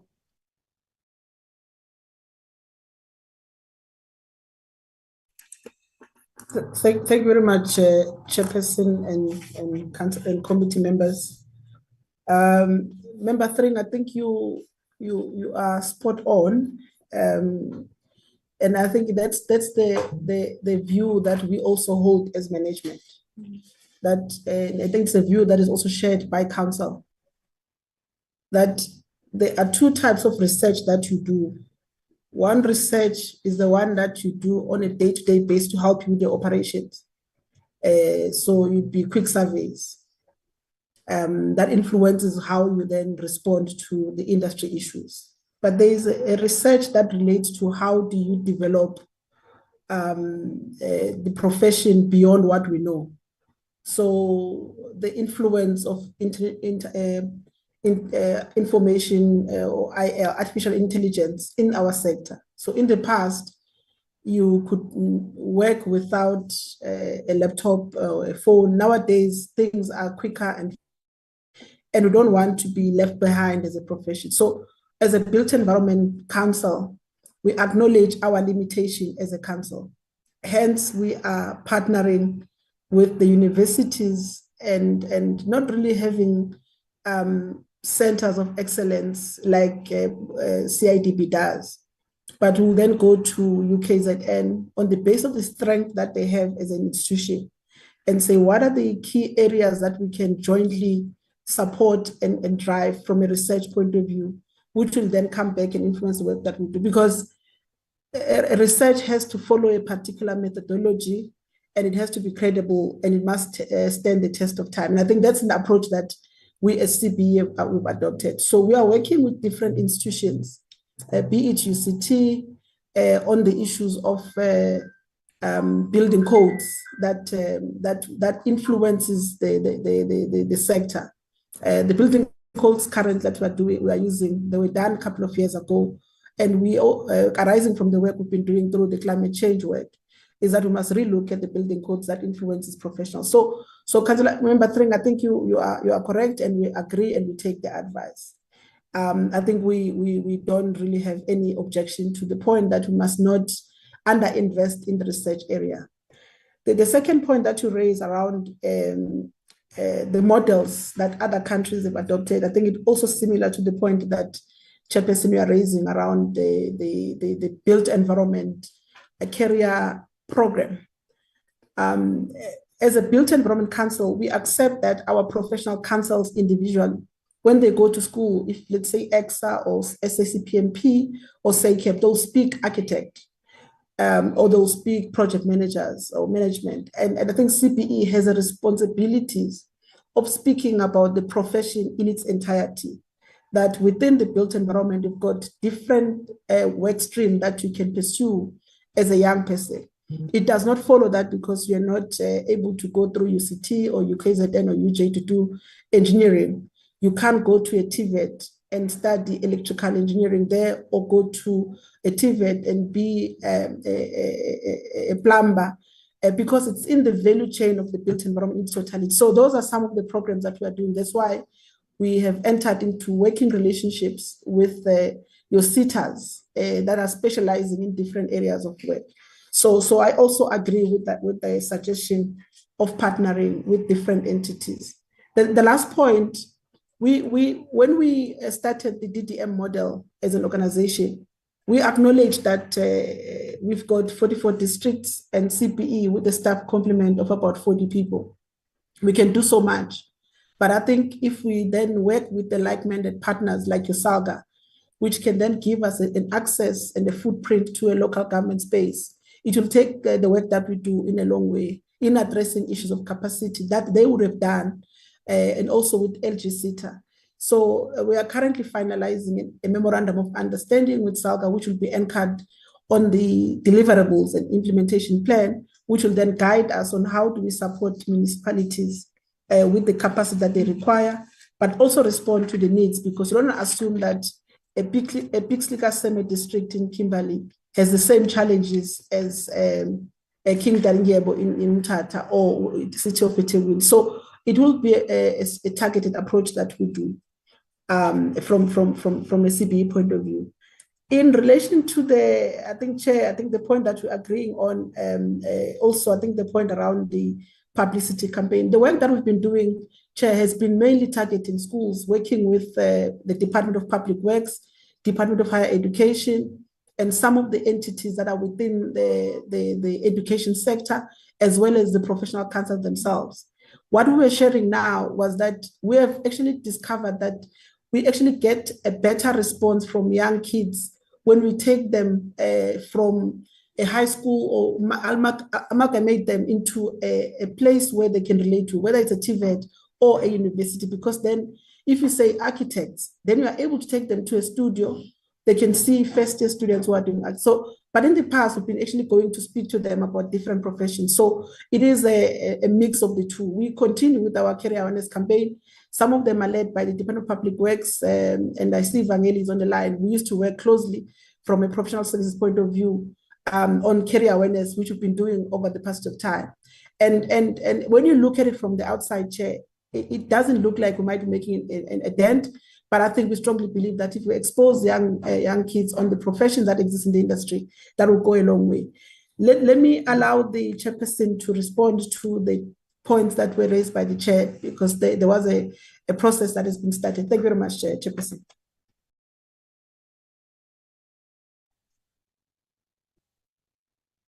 Thank you, Dr. Miyaz.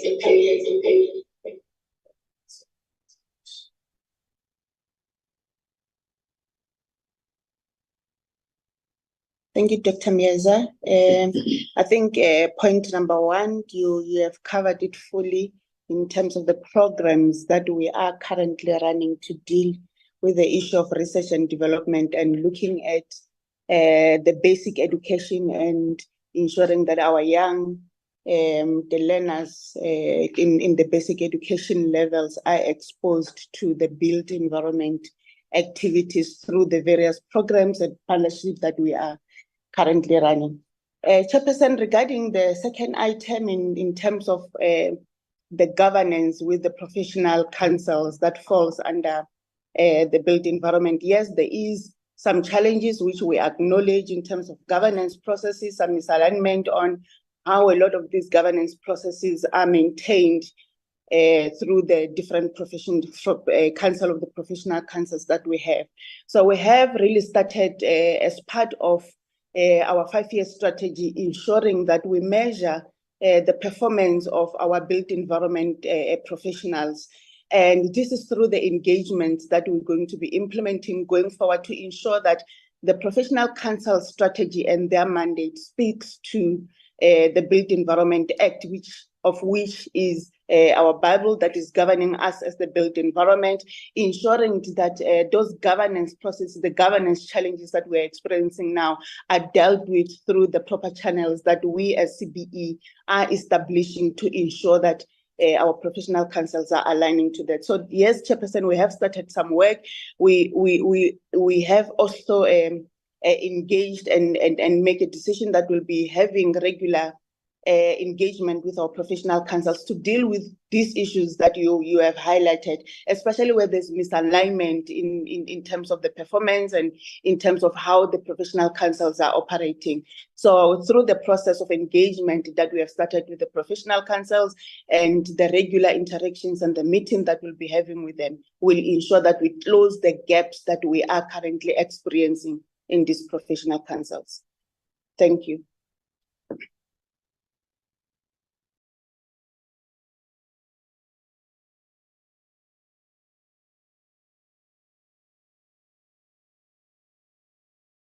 Thank you, Chairperson.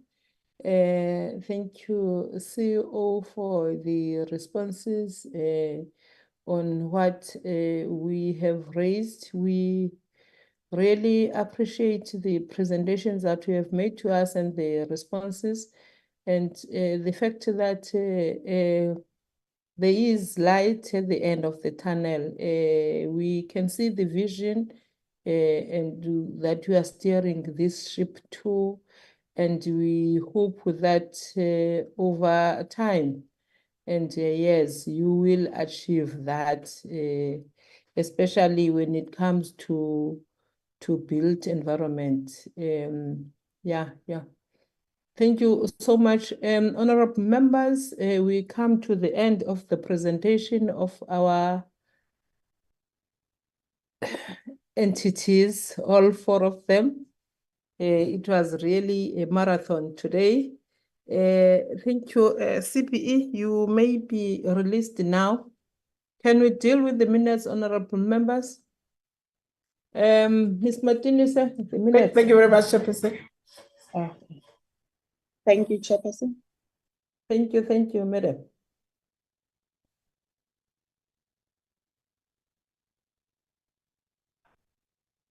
The minutes of the meeting for the 12th of March, honorable members, I understand I left the meeting on the 13th. I understand that the meeting also ended without you confirming the minutes of the 12th of March.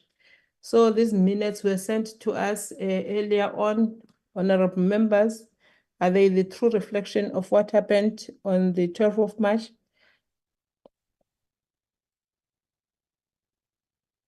May I get a mover then that we adopt these minutes as a true reflection? Honorable members, I move for adoption, Chairperson. thank you so much, Honorable Van Schalkwyk. May we have a seconder, honorable members? A seconder, please. We can't adopt the minutes, honorable members, if we don't have a second. I'll second, Chair. Thank you so much, Honorable Setlolo. Can we then get the minutes of the meeting of the 13th of March? Nola?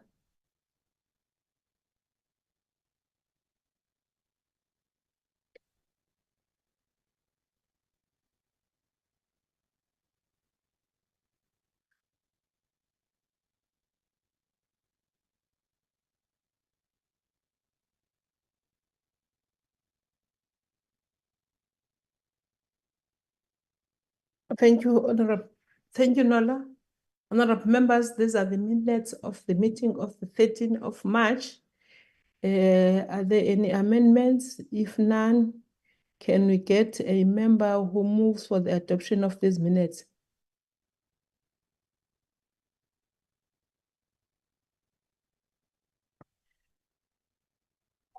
I move for adoption, Chairperson. Thank you, Honorable. I'm happy to second, Chair. Thank you, Honorable Alexander. The minutes of the 13th of March have been adopted. Any other announcement, Nola? There's no other announcement, Chairperson. It's just that next week we're having our very last meeting where the final legacy report will be dealt with and the issue regarding EXA will also be dealt with by the committee. Thank you, Chair. Okay, thank you, honorable members. I think I said I will say something about EXA. You received those letters, not only you, even the department, and that is why there is that poster that Shoaib shared with you, in which EXA has been convened by the minister and deputy minister in physical meeting. All members of EXA council, they've been convened in that meeting in trying to resolve this issue. The executive promised that they will do that before the meeting on the 27th. So that when they come to the meeting, at least they know what is expected of them. And the department having tried to resolve some of the issues because they are serious issues. So we'll continue with the meeting on the 27th. Thank you so much, honorable members, even for the messages that I've received from you. Meeting is adjourned. Thank you, Chair. Thank you, Chair.